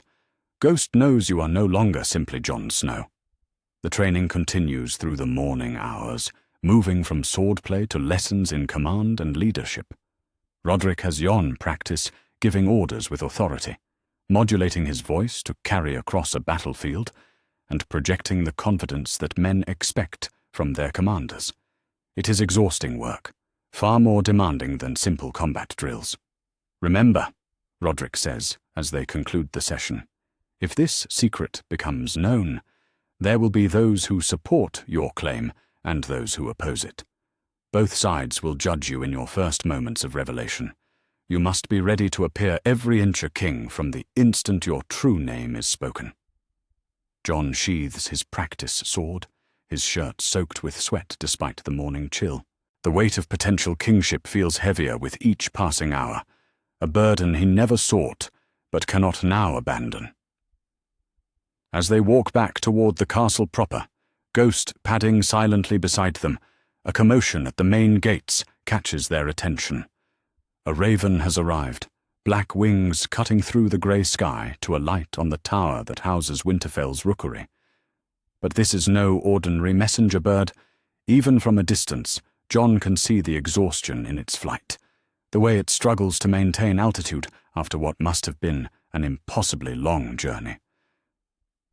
"That bird has flown far indeed," Rodrik mutters, shading his eyes to watch the raven disappear into the tower. Ravens tire quickly on long flights. Whatever news it carries has crossed half the world to reach us. They enter the castle to find it already stirring with unusual activity. Servants whisper in corridors, and even the guards seem more alert than usual. Maester Luwin hurries past them toward the great hall, a scroll clutched in his aged hands, and his face pale with shock or fear. Jon and Ser Rodrik follow the Maester, Ghost trotting beside them, with ears pricked forward, as if sensing the import of whatever message has arrived. The great hall buzzes with conversation as men gather around the high table, where Robert sits in council with Ned and the other nobles of both their parties. "Silence!" Robert roars, his voice cutting through the chatter like a sword through silk. "Let every man hear what tidings have come from across the narrow sea." Maester Luwin approaches the high table with obvious reluctance, the scroll trembling in his hands. "Your Grace, the message comes from Pentos, carried by ravens across half the free cities. The news is extraordinary." "Read it, man," Robert demands, draining his wine cup and calling for more. "What could be so extraordinary as to send ravens flying day and night to reach us?" Luwin breaks the seal and unfurls the parchment, his voice carrying clearly across the suddenly quiet hall. "To all lords of Westeros, know that Daenerys of House Targaryen, called Stormborn, rightful queen of the Andals and the First Men, has awakened dragons from stone. 3 great beasts now serve her will, and the blood of the dragon runs hot once more in this world." The words fall into the hall like stones into still water, creating ripples of shock and disbelief that spread to every corner. Jon feels the blood drain from his face as he realizes the magnitude of this news. His aunt, for Daenerys is indeed his father's sister, has accomplished what no Targaryen has managed for over a century. Robert's reaction is immediate and volcanic. The king surges to his feet, his face purple with rage and wine, his hand instinctively reaching for a sword that is not there. "Dragons!" he bellows, spittle flying from his lips. "The Targaryen bitch has dragons." "Your Grace," Ned says carefully, his voice steady despite the magnitude of the news. "We do not know if these reports are accurate. Tales grow in the telling, especially when carried across such distances."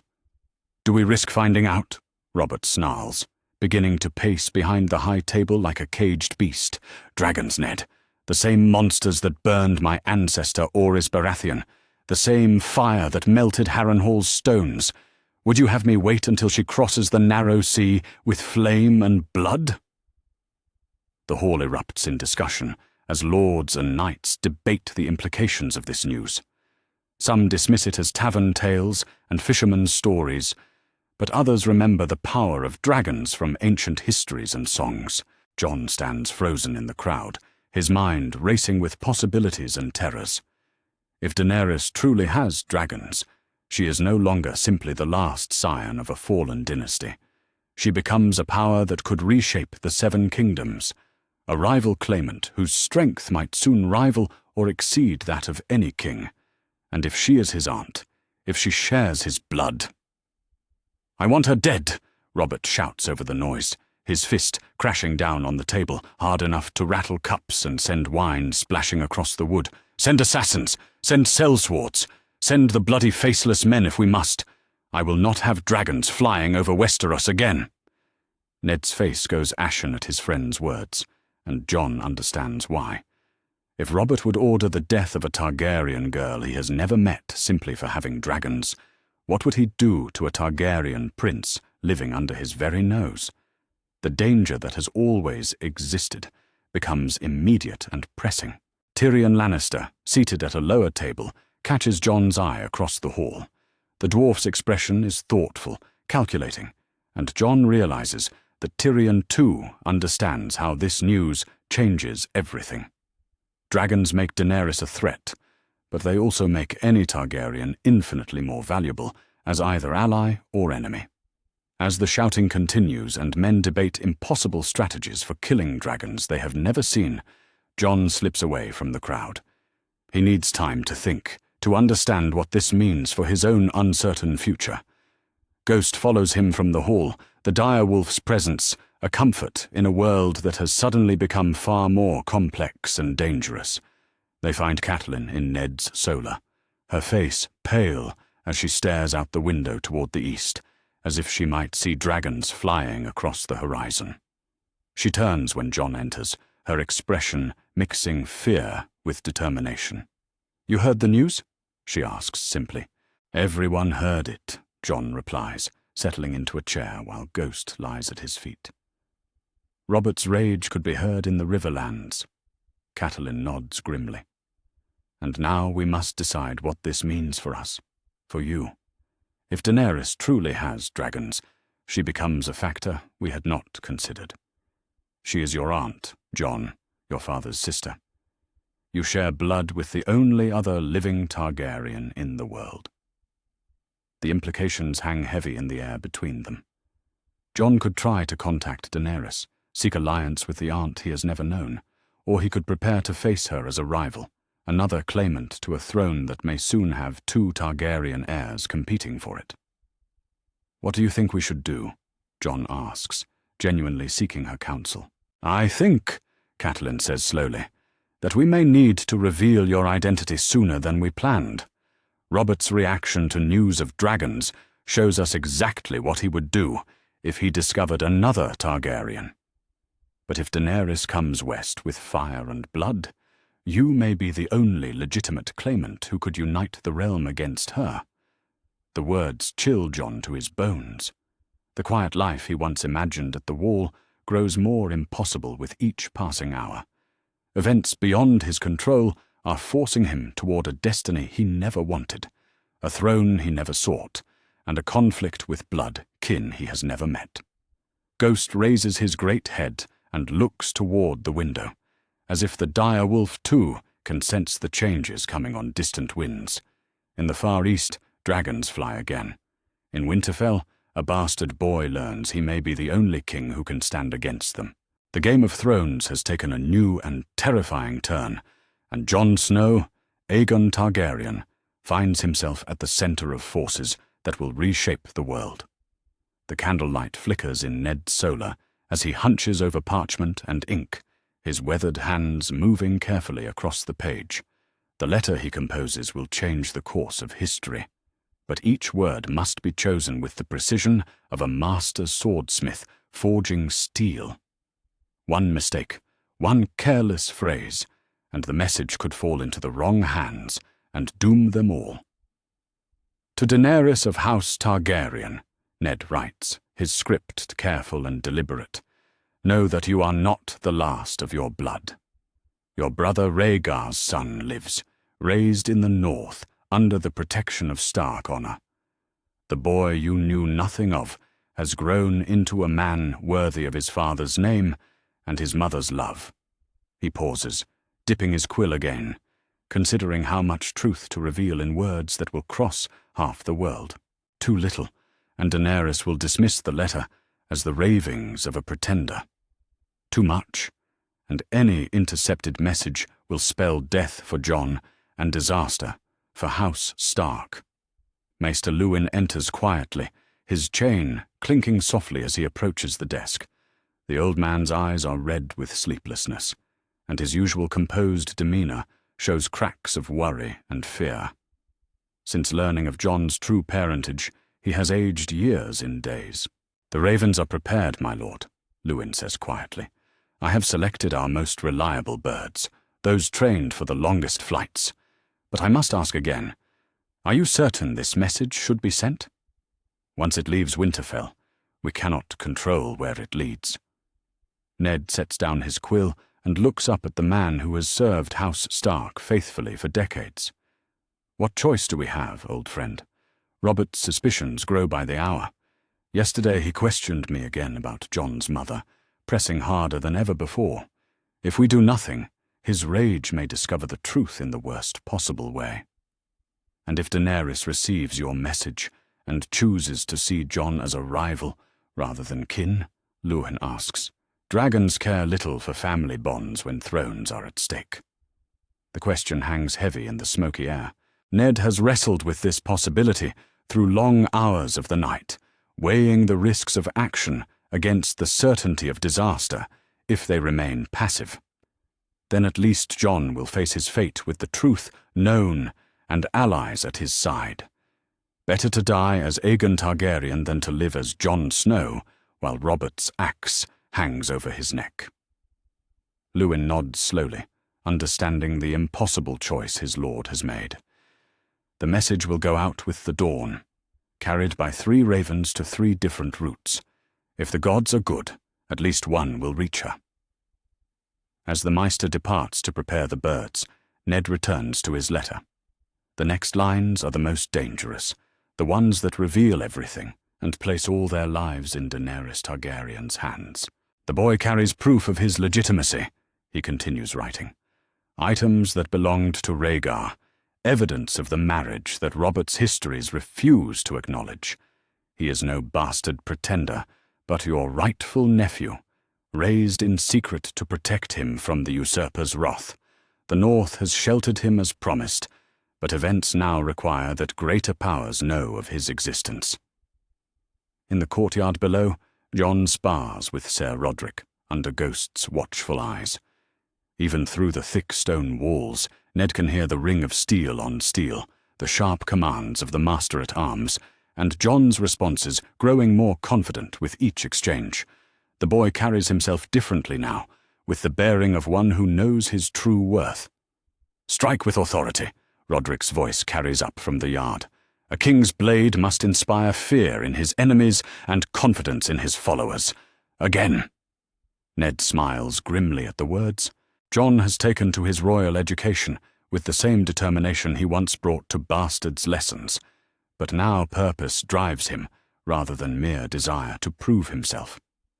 The change is visible to anyone who knows him well, which makes Robert's growing attention all the more dangerous. A knock at the solar door interrupts his thoughts. Catelyn enters without waiting for permission, her face drawn with worry and something that might be determination. She closes the door firmly behind her and approaches his desk. "He questioned me about Jon again this morning," she says without preamble. "Robert cornered me in the sept, asking about your supposed lover, demanding details I could not provide because they never existed." Ned's blood chills. "What did you tell him?" "The truth, in a way," Catelyn replies, settling into the chair across from his desk. "I told him that you had never spoken to me of Jon's mother, that it was a wound too deep for discussion.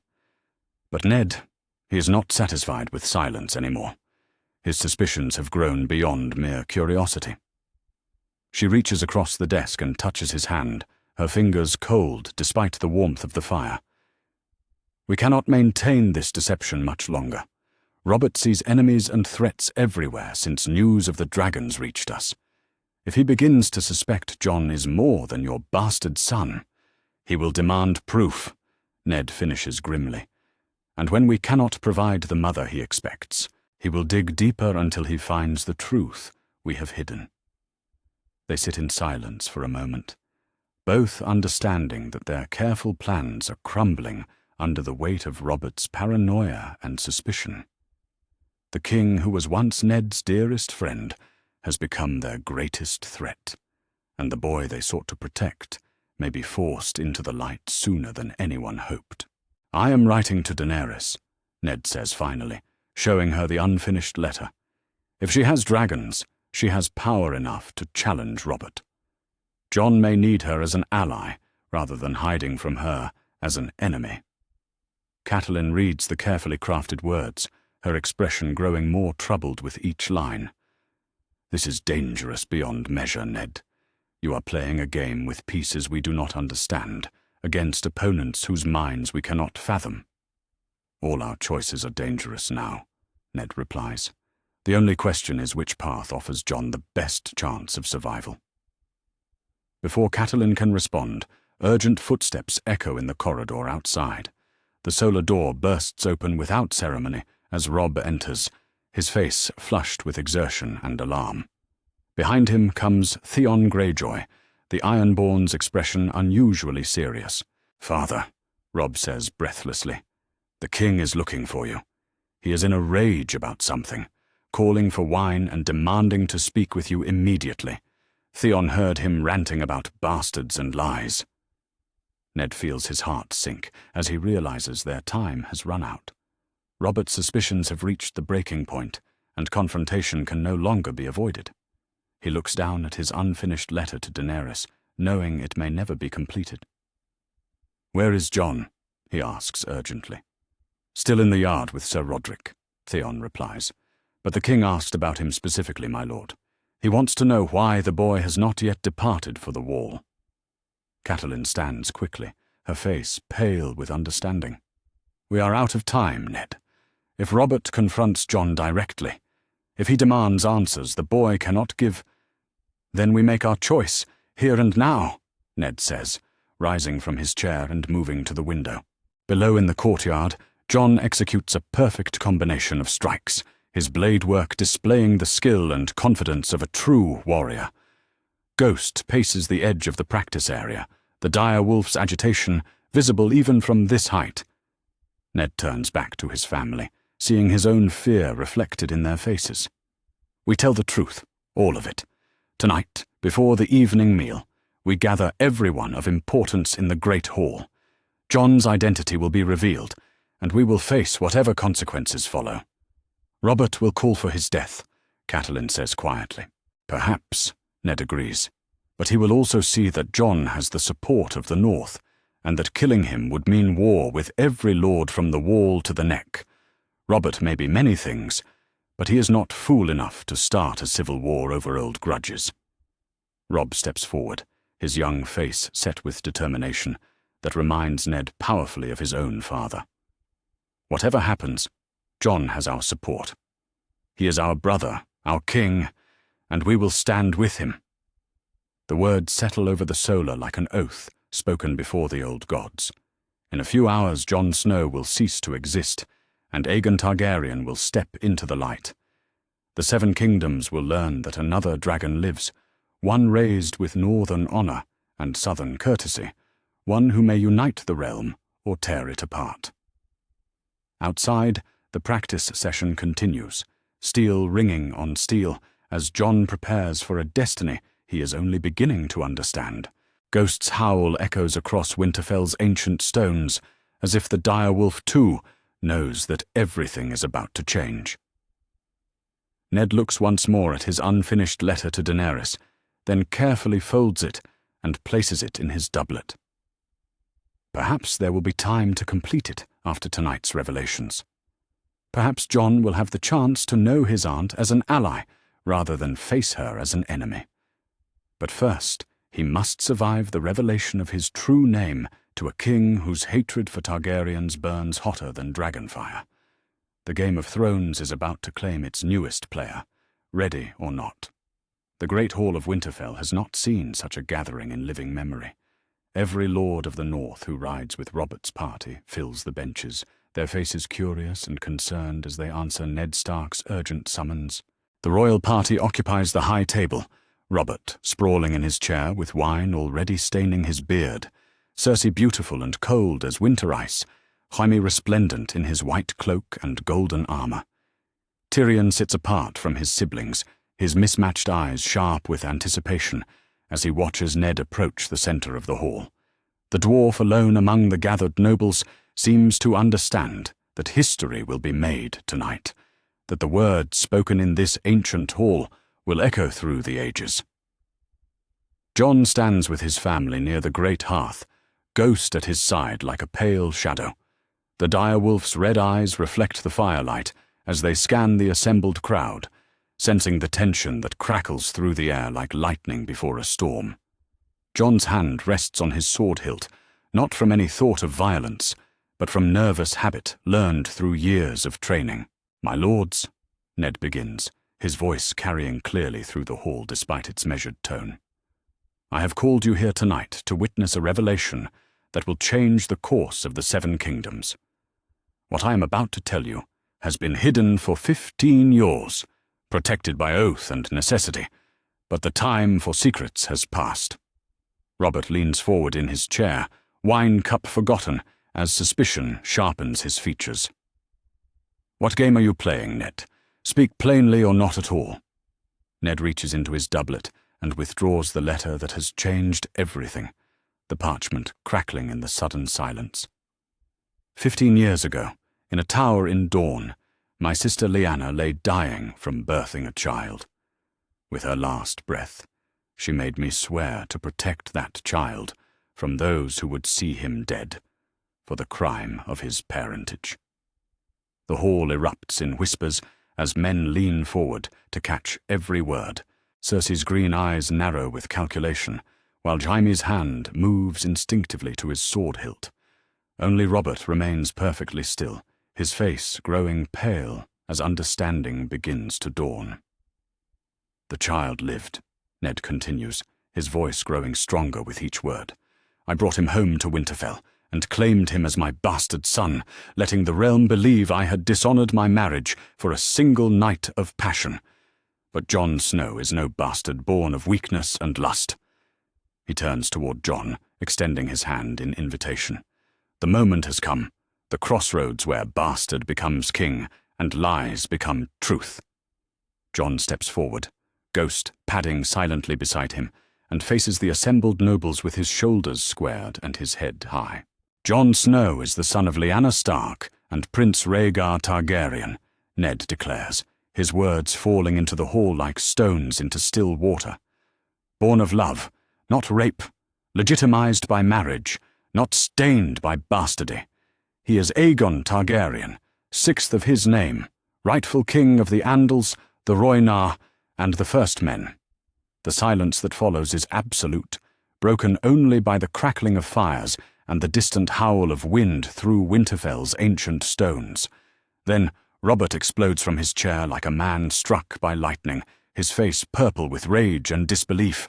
"Lies!" he roars, spittle flying from his lips as wine and fury combine to fuel his wrath. "Rhaegar raped her. He stole her and raped her and left her to die. There is no Targaryen prince in this hall." "There is," Jon says quietly, but his voice carries despite its softness. For the first time in his life, he speaks not as a bastard seeking approval, but as a king claiming his birthright. "I am Aegon Targaryen, son of the Dragon Prince and the Wolf Maid, and I stand before you, not seeking your throne, but acknowledging the blood that flows in my veins." Robert's hand goes to his sword, the great blade sliding from its sheath with a rasp of steel that echoes through the hall.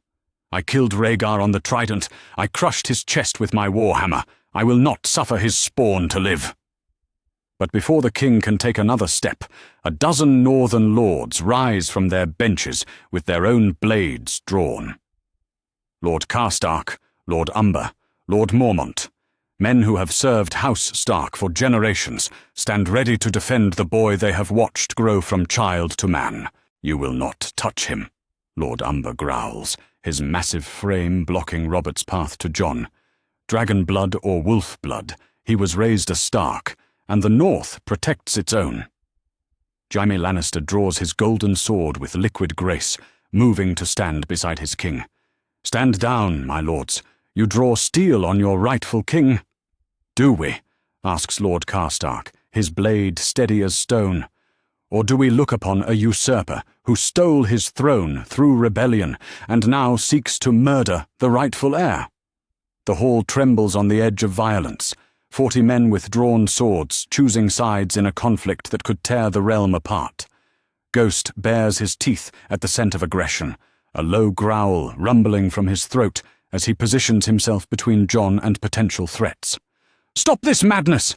Tyrion shouts, rising from his seat despite his small stature. His voice cuts through the tension like a blade through silk. "Would you spill blood in the hall of House Stark over ancient grudges and dead kings?" He limps forward, placing himself between the two armed factions with courage that belies his twisted frame. "Look at him, Your Grace. Look at Jon Snow, or Jon Targaryen, if you will. He has lived 14 years in your realm without plotting against you, without raising banners or claiming thrones. He wanted nothing more than to take the Black and serve at the Wall." Robert's sword wavers slightly as Tyrion continues. What crime has he committed, save being born? What threat does he pose to a king who rules by right of conquest? Judge him by his deeds, not his father's blood. "His father's blood is poison," Robert snarls, but some of the rage has gone out of his voice. Targaryen madness runs in his veins. He will grow to be another Aerys, another mad king. "Will he?" Tyrion asks, gesturing toward Jon with one small hand. "The boy who helped his bastard sister with her lessons? The boy who was kind to a dwarf when others scorned him? The boy who wanted nothing more than to serve the realm in black?" Jon steps forward, moving slowly to avoid triggering violence from either side. Ghost remains at his heel, the great direwolf's presence a reminder of the stark honor that shaped him. "Your Grace," he says, his voice steady despite the swords pointed at his heart. "I did not choose my father any more than you chose yours. I did not choose the circumstances of my birth or the blood in my veins. But I did choose the man I wanted to become." He spreads his arms wide, making himself vulnerable to show he offers no threat. "If you see fit to end my life here, I will not resist. But I will not apologize for existing, and I will not deny the truth of what I am." The words ring through the hall with quiet dignity, and several of the northern lords nod their approval. Even some of the royal party seem moved by Jon's courage in the face of death. Robert's sword trembles in his grip as he struggles between rage and something that might be respect. "You have his look," Robert says suddenly, his voice hoarse with emotion. "Not Rhaegar's prettiness, but something in the eyes. Something that reminds me of Lyanna," Ned finishes quietly. "He has his mother's courage, Robert, and his father's honor, despite what you believe of Rhaegar." The king's sword slowly lowers, though he does not sheath it entirely.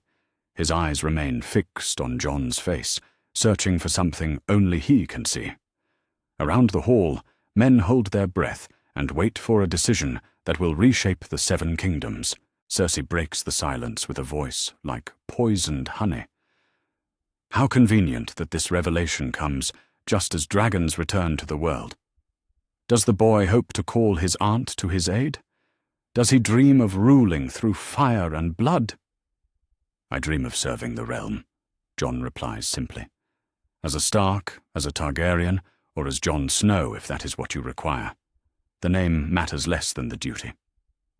Robert looks around the hall at the drawn swords and tense faces, at the northern lords ready to die for a boy they believed was a bastard, at his own men prepared to kill for a king who rules by conquest rather than birth.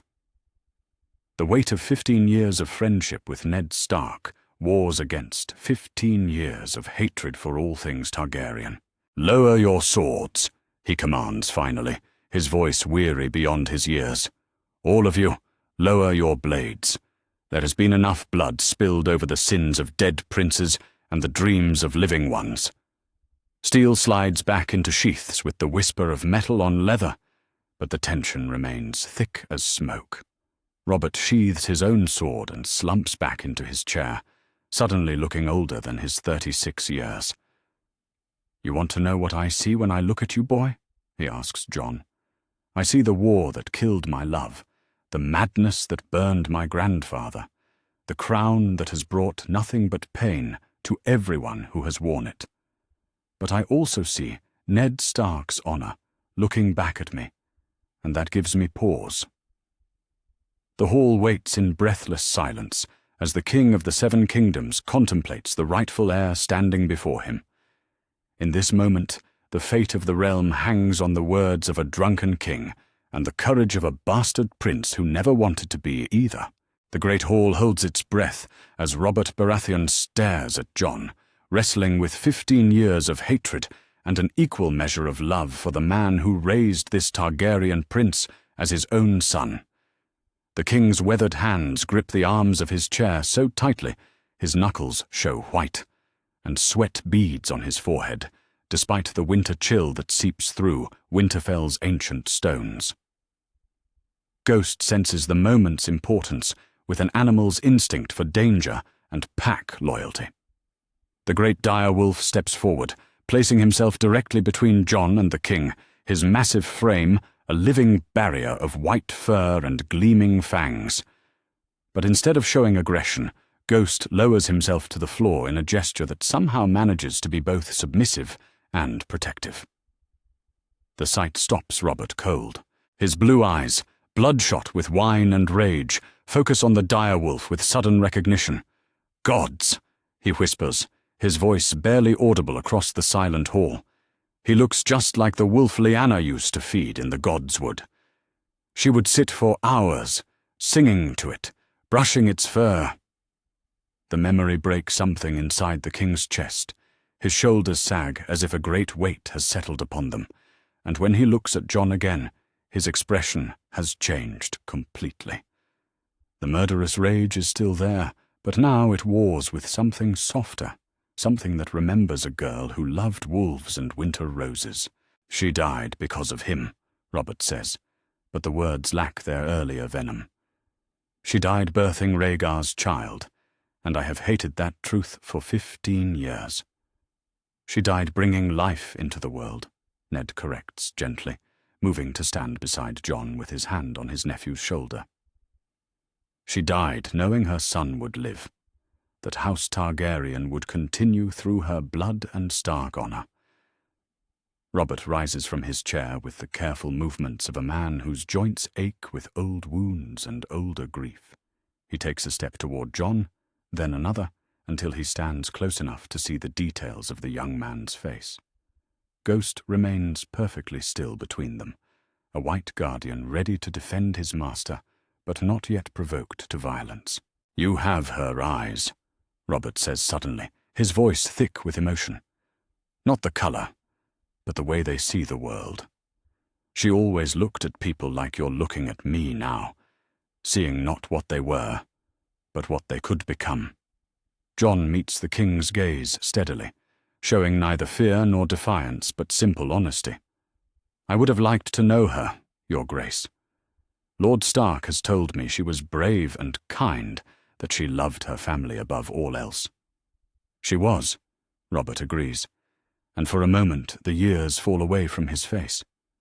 "She was everything good in this world, and I let my love for her turn to poison after she died." The moment stretches between them, thick with possibility and pain, until the sound of running feet echoes in the corridor outside. The great doors burst open as Maester Luwin rushes into the hall, his chain clinking frantically, and a raven clutched in his trembling hands. The ancient bird looks half dead from exhaustion, its black feathers torn by wind and weather. "Your Grace!" Luwin gasps, struggling to catch his breath after his desperate run from the rookery. News from Essos, carried by the fastest ravens across half the world. The message is urgent beyond measure. Robert tears his gaze away from Jon, his kingly instincts overriding personal grief. "What news, Master? Speak plainly." Luwin unties the scroll from the raven's leg with shaking fingers, breaking the seal and unrolling parchment that bears the marks of a long and perilous journey. "Daenerys Targaryen has left Essos, Your Grace. She sails west with 3 dragons fully grown, 100 ships, and 50,000 warriors. Dothraki, unsullied, sellswords, An army unlike any seen since Aegon the Conqueror. The words hit the hall like a physical blow, draining color from every face and replacing the personal drama of moments before with the stark reality of impending invasion. Robert staggers as if struck, his hand instinctively reaching for support that is not there. "How long?" he asks, his voice hoarse with shock. "The message is 3 weeks old, Your Grace. She could reach Dragonstone within the fortnight, sooner if the winds favor her passage." Cersei rises from her seat with liquid grace, her green eyes calculating as she sees opportunity in disaster.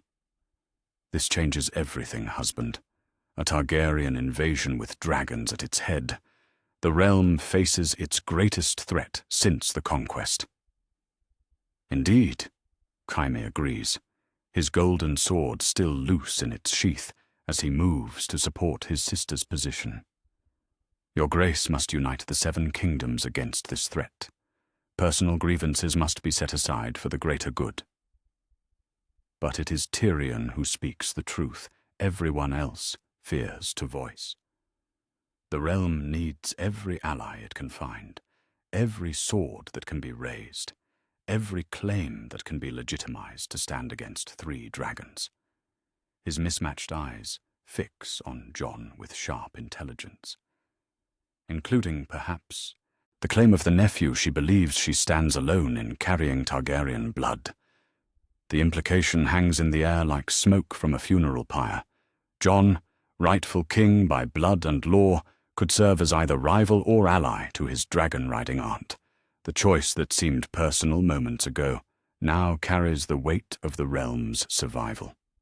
Robert looks between Jon and the message that has changed everything, his mind visibly working through possibilities and politics. "You could claim the throne yourself," he says to Jon, his voice carefully neutral. "Press your rights as Rhaegar's son. Call your own banners. Split her support before she lands." "I could," Jon agrees quietly. "But civil war serves no one when dragons darken the sky. The realm needs unity, not division." "What do you propose?" Robert asks, and Jon realizes the king is actually listening, treating him as an equal rather than a pretender to be eliminated. Jon looks around the hall at the assembled lords, at Ghost sitting patiently at his feet, at Ned whose face shows pride and concern in equal measure. "I propose we face this threat together, Your Grace. You have ruled for 15 years, held the realm together through rebellion and winter. I have no desire to tear apart what you have built." "You would serve under me?" Robert asks, suspicion creeping back into his voice. "A Targaryen prince serving a Baratheon king?" "I would serve the realm," Jon corrects. "As would you, I believe, when dragons threaten to burn it all to ash." Cersei steps forward, her voice honey-sweet but laced with poison. "How touching. But can we trust a Targaryen to stand against another Targaryen? When his aunt arrives with promises of power and restoration, will he remember these pretty words about service?" Before Jon can answer, Ghost rises smoothly to his feet and fixes the queen with eyes like red coals. The direwolf's lip curls slightly, showing just the edge of fangs, and Cersei takes an involuntary step backward. Even Jaime's hand moves to his sword hilt at the display of controlled menace. "My wolf judges character better than most men," Jon says mildly, "and he has never liked those who speak with false courtesy while planning treachery." Tyrion laughs despite the tension, clapping his small hands together with genuine amusement. "Well said, Your Grace. Or should I say, Your Grace and Your Grace, since we seem to have 2 kings in this hall now." The jest breaks some of the tension, and several northern lords chuckle despite themselves. Even Robert's mouth twitches with what might be the beginning of a smile. "One king," Robert says firmly, but his tone has changed. "One king, and perhaps a prince of Dragonstone, if such a title can be restored without dishonoring those who died earning my crown." The offer hangs in the air between them, a compromise that neither man truly wants, but both recognize as necessary. Jon would regain something approaching his birthright without directly challenging Robert's rule. Robert would gain a legitimate Targaryen ally without admitting his conquest was unjust. "I would be honored to serve as Prince of Dragonstone," Jon says formally, inclining his head in a gesture that acknowledges both gratitude and continued loyalty. "And to stand with you against any who would threaten the peace of the Seven Kingdoms." "Even against your aunt?" Robert presses. Jon's answer comes without hesitation. "Even against my aunt, if she comes with fire and blood rather than words and wisdom." The pact is sealed with a clasping of hands that 15 years ago would have seemed impossible. A Baratheon king and a Targaryen prince standing together against a common threat. Around the hall, men witness the birth of an alliance forged not in love or trust, but in the stark necessity of survival against dragons. Ghost settles back down beside Jon, his task complete and his judgment rendered. The direwolf's red eyes sweep the hall one final time, marking the faces of those who stood with his master and those who showed themselves false. In his animal wisdom, he knows that greater trials lie ahead, that this moment of peace is only the calm before a storm of fire and blood. But for now, in the great hall of Winterfell, two kings stand united, while winter winds howl outside, and ravens bring word of dragons flying west across a wine-dark sea. The godswood of Winterfell has witnessed countless ceremonies over the centuries, but never one quite like this. Ancient weirwoods stand as silent witnesses, while lords of the north gather around the heart tree, their breath misting in the cold air as they prepare to crown a king who carries both wolf and dragon blood in his veins. Jon kneels before the carved face of the old gods, its red eyes weeping sap like tears of joy or sorrow. Ghost lies beside him, the great dire wolf's white fur bright against the dark earth and fallen leaves. The wolf's red eyes mirror those of the heart tree, as if he too serves as witness to this moment that will reshape the Seven Kingdoms. Ned Stark approaches, carrying a simple circlet of silver and iron, wrought by Winterfell's smiths in the hours since the Great Hall confrontation. It bears no jewels or gold, only the carved heads of a wolf and a dragon intertwined, a symbol of the unique heritage that makes this coronation possible. "Before gods and men," Ned says, his voice carrying clearly through the sacred grove, "I present Aegon of House Targaryen, called Jon of House Stark, rightful king of the Andals, the Rhoynar, and the First Men. Born of Lyanna, the Wolf Maid, and Rhaegar the Dragon Prince, raised in the north with northern honor, he comes to claim not conquest, but unity." The words echo among the ancient trees as Jon rises to his feet.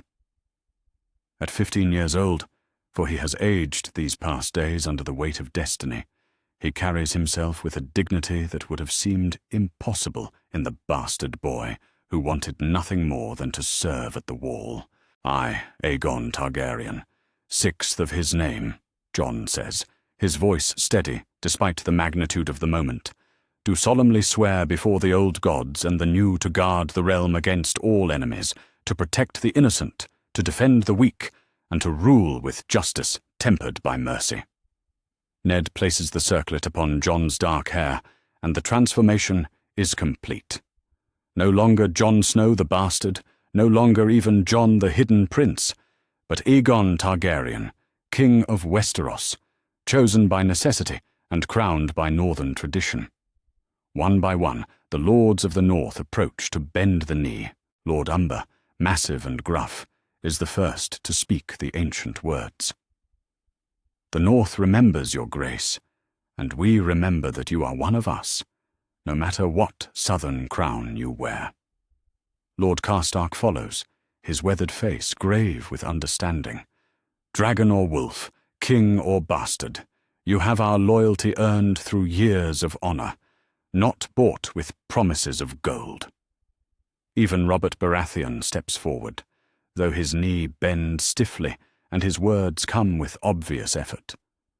I pledge the support of the Iron Throne to your reign, your grace, for the good of the realm we both serve. The ceremony concludes with Ghost approaching his master, now his king, and pressing his great head against Jon's leg in a gesture of devotion that needs no words. The direwolf has served his purpose, leading Jon to the truth that set everything in motion, but his loyalty remains unchanged by crowns or kingdoms. As the lords disperse to spread word of the new alliance throughout their lands, Jon finds himself alone in the Godswood with Catelyn Stark. She approaches slowly, her blue eyes bright with unshed tears, and her hands trembling slightly as she curtsies before the boy she once scorned. "Your Grace," she says formally. Then her composure breaks entirely. "Jon, I owe you forgiveness I can never earn, and apologies I should have made years ago. I treated you with coldness born of my own fears and failures, and I am deeply sorry." Jon reaches out and gently raises her to her feet, his touch surprisingly tender for one so newly crowned. "The past is done, my lady. What matters now is the future we build together, and I would be honored to have your counsel as we face the challenges ahead." "You have it," Catelyn promises, her voice thick with emotion.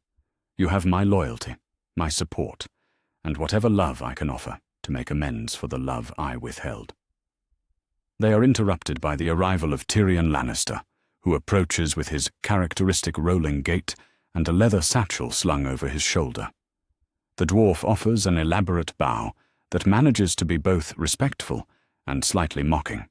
"Your Grace," Tyrion says, his mismatched eyes twinkling with intelligence and calculation. "I come to offer my services to your new kingdom.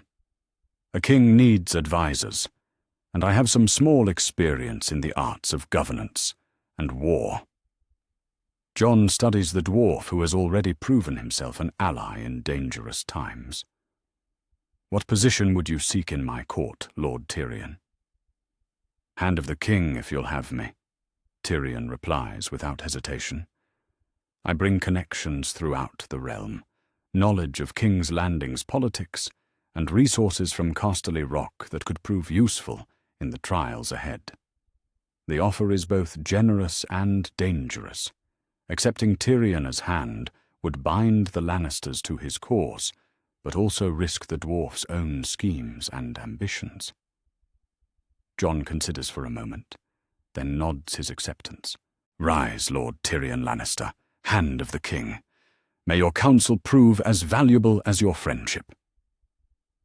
As word spreads throughout Winterfell and beyond, ravens fly to every corner of the Seven Kingdoms, carrying Jon's first royal proclamation. The letters speak of unity rather than conquest, of protection rather than domination, calling on all lords to stand together against the Targaryen invasion that approaches from across the narrow sea. The responses that come back over the following days paint a complex picture of a realm divided. Some houses declare for the new Dragon King, drawn by his northern honor and promise of just rule. Others remain loyal to Robert's established order, suspicious of any Targaryen claim. Still others wait to see which way the winds blow before committing their banners to either cause. But as Jon stands on the battlements of Winterfell with Ghost at his side, watching the sun set over his ancestral home, he feels a peace he has never known before. The direwolf that led him to his destiny remains close, red eyes reflecting the dying light as they scan the horizon for threats that may yet come. "You knew, didn't you?" Jon asks his companion quietly. "From the very beginning, you sensed what I was meant to become." Ghost's only answer is to press closer to his king's side, offering the same silent loyalty he has provided since they were both young. The wolf's presence reminds Jon that whatever crown he wears, whatever throne he may claim, He remains at heart the boy who was raised with Stark values and northern honor. In the distance, Maester Luwin emerges from the rookery with fresh reports from the east. Daenerys Targaryen and her dragons draw ever closer to Westeros, bringing with them the greatest test Jon's new kingdom will face. But tonight, in this moment of quiet triumph, he allows himself to simply be grateful for the path that brought him here. The bastard who wanted only to serve at the wall has become a king who must unite a realm. The direwolf who led him to dusty crypts and hidden truths now stands guard over a destiny none of them could have imagined. And in the Godswood where it all began, the heart tree weeps its bloody tears for the changes that have come and the greater changes yet to arrive. Tomorrow will bring new challenges, new enemies, new tests of the alliance, forged in necessity and tempered by honor.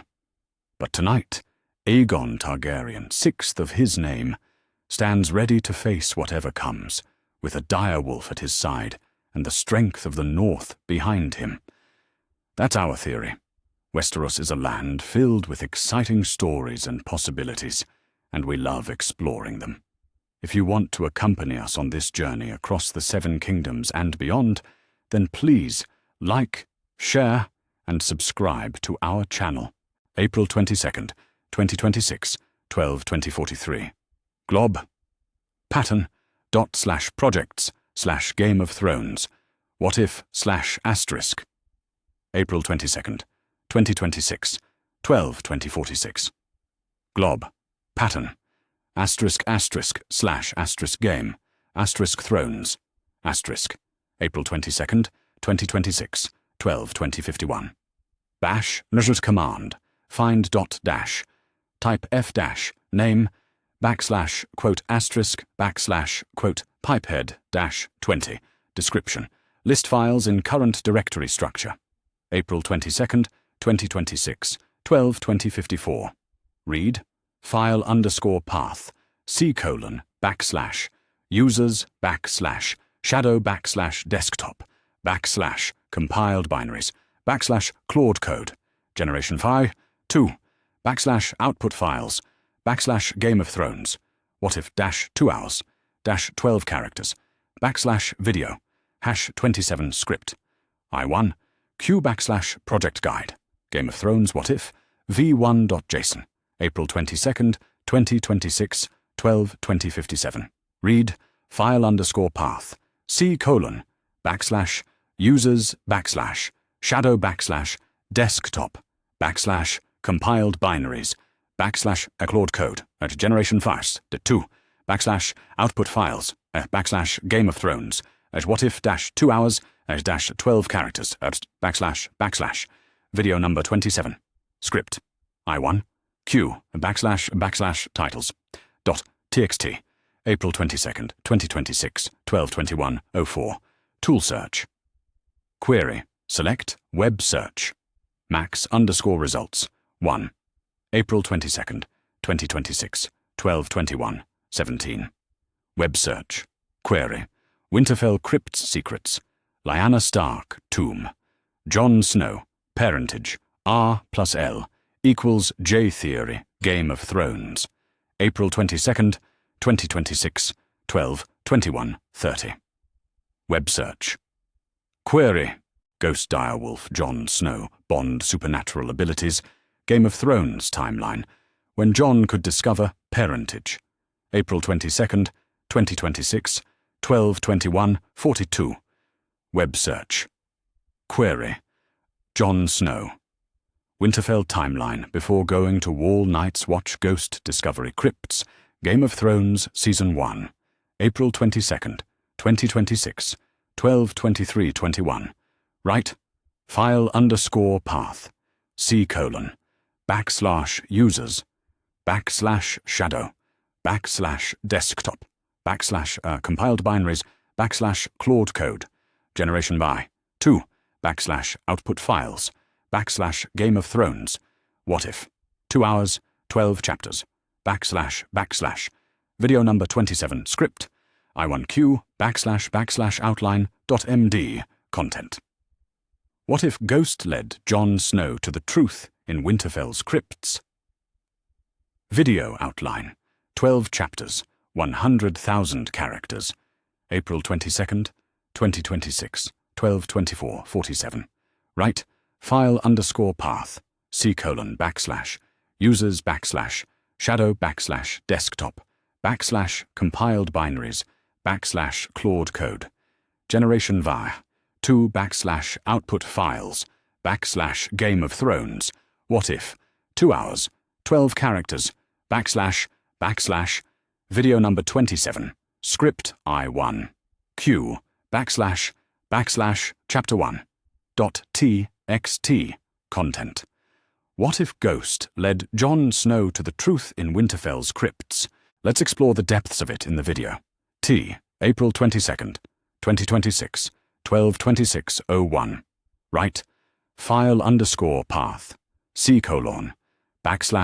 /users /shadow /desktop /compiled binaries /Claude code, generation 5, 2 /output files /Game of Thrones. What if, 2 hours, 12 characters /. Video number 27, script I1, Q / chapter 2 .txt content. Jon holds the torch higher as Ghost continues to scratch at the stone wall behind Lyanna's tomb.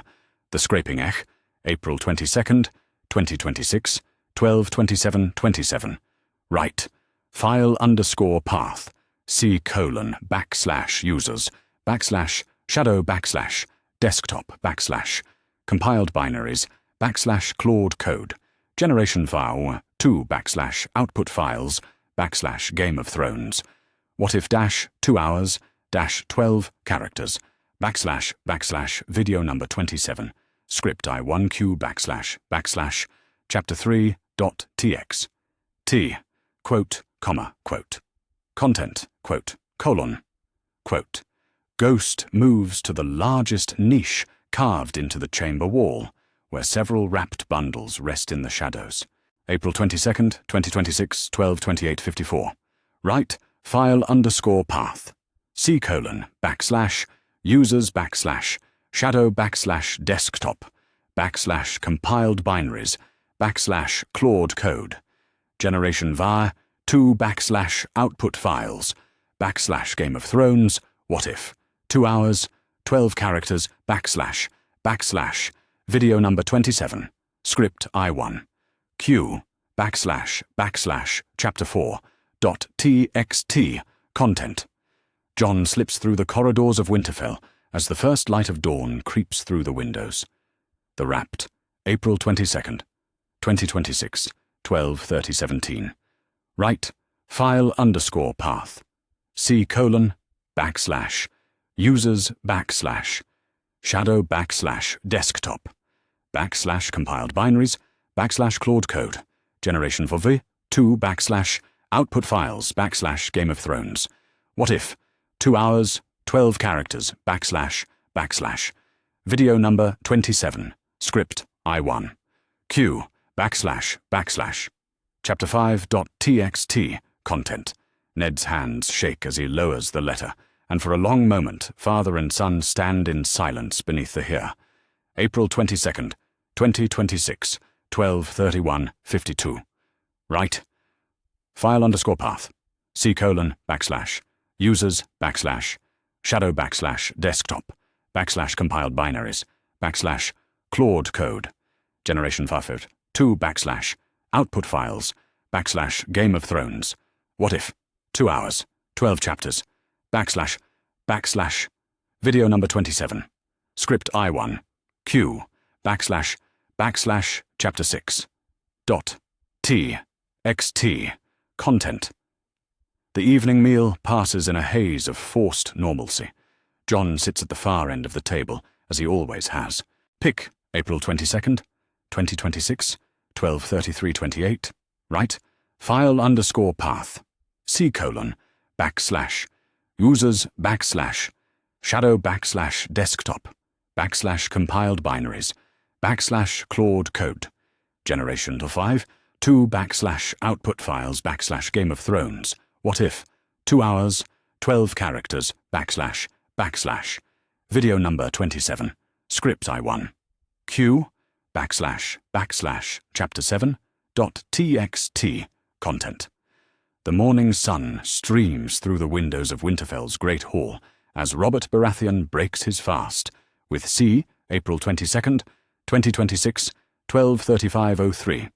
Right, file_path, C:, backslash, users, backslash, shadow, backslash, desktop, backslash, compiled binaries, backslash, Claude code, generation vi, 2, backslash, output files, backslash, Game of Thrones, what if dash, 2 hours, dash, 12 characters, backslash, backslash, video number 27, script, I1Q backslash, backslash, chapter 8.txt quote, comma quote, content, quote, colon quote. Dawn breaks cold and grey over Winterfell as Jon makes his way to the secluded training yard behind the armory. S, April 22nd, 2026, 12:36:32. Right, file_path, C:, backslash, users, backslash, shadow, backslash, desktop, backslash, compiled binaries, backslash, Claude code, generation VAHO, 2 backslash, output files, backslash, Game of Thrones, what if, 2 hours, 12 characters, backslash, backslash, video number 27, script I1, Q, backslash, backslash, chapter 9, .txt, content. The candlelight flickers in Ned's solar as he hunches over parchment and ink, his weathered hands moving careful, April 22nd, 2026, 12:37:58. Right, file_path, C:, backslash, users, backslash, shadow, backslash, desktop, backslash, compiled binaries, backslash, Claude code, generation vive, 2 backslash, output files, backslash, Game of Thrones, what if dash, 2 hours, dash, 12 characters, backslash, backslash, video number 27, script, I1Q, backslash, backslash, chapter 10, .txt, quote, comma, quote, content, quote, the colon, quote, the great hall of Winterfell has not seen such a gathering in living memory. Every lord of the north who rides, Vartwas, April 22nd, 2026, 12:39, 29, right, file_path, C:, backslash, users, backslash, shadow, backslash, desktop, backslash, compiled binaries, backslash, Claude code, generation vaht, 2 backslash, output files, backslash, Game of Thrones, what if, 2 hours, 12 characters, backslash, backslash, video number 27, script I1, Q backslash, backslash, chapter 11, .txt, content. The great hall holds its breath as Robert Baratheon stares at Jon, wrestling with 15 years of hatred, and an April 22nd, 2026, 12:40:50, right, file_path, C:, backslash, users, backslash, shadow, backslash, desktop, backslash, compiled binaries, backslash, Claude code, generation volviv, 2 backslash, output files, backslash, Game of Thrones, what if, 2 hours, 12 chapters, backslash, backslash, video number 27, script I1, Q, backslash, backslash, chapter 12, .txt, what content. The godswood of Winterfell has witnessed countless ceremonies over the centuries, but never one quite like this.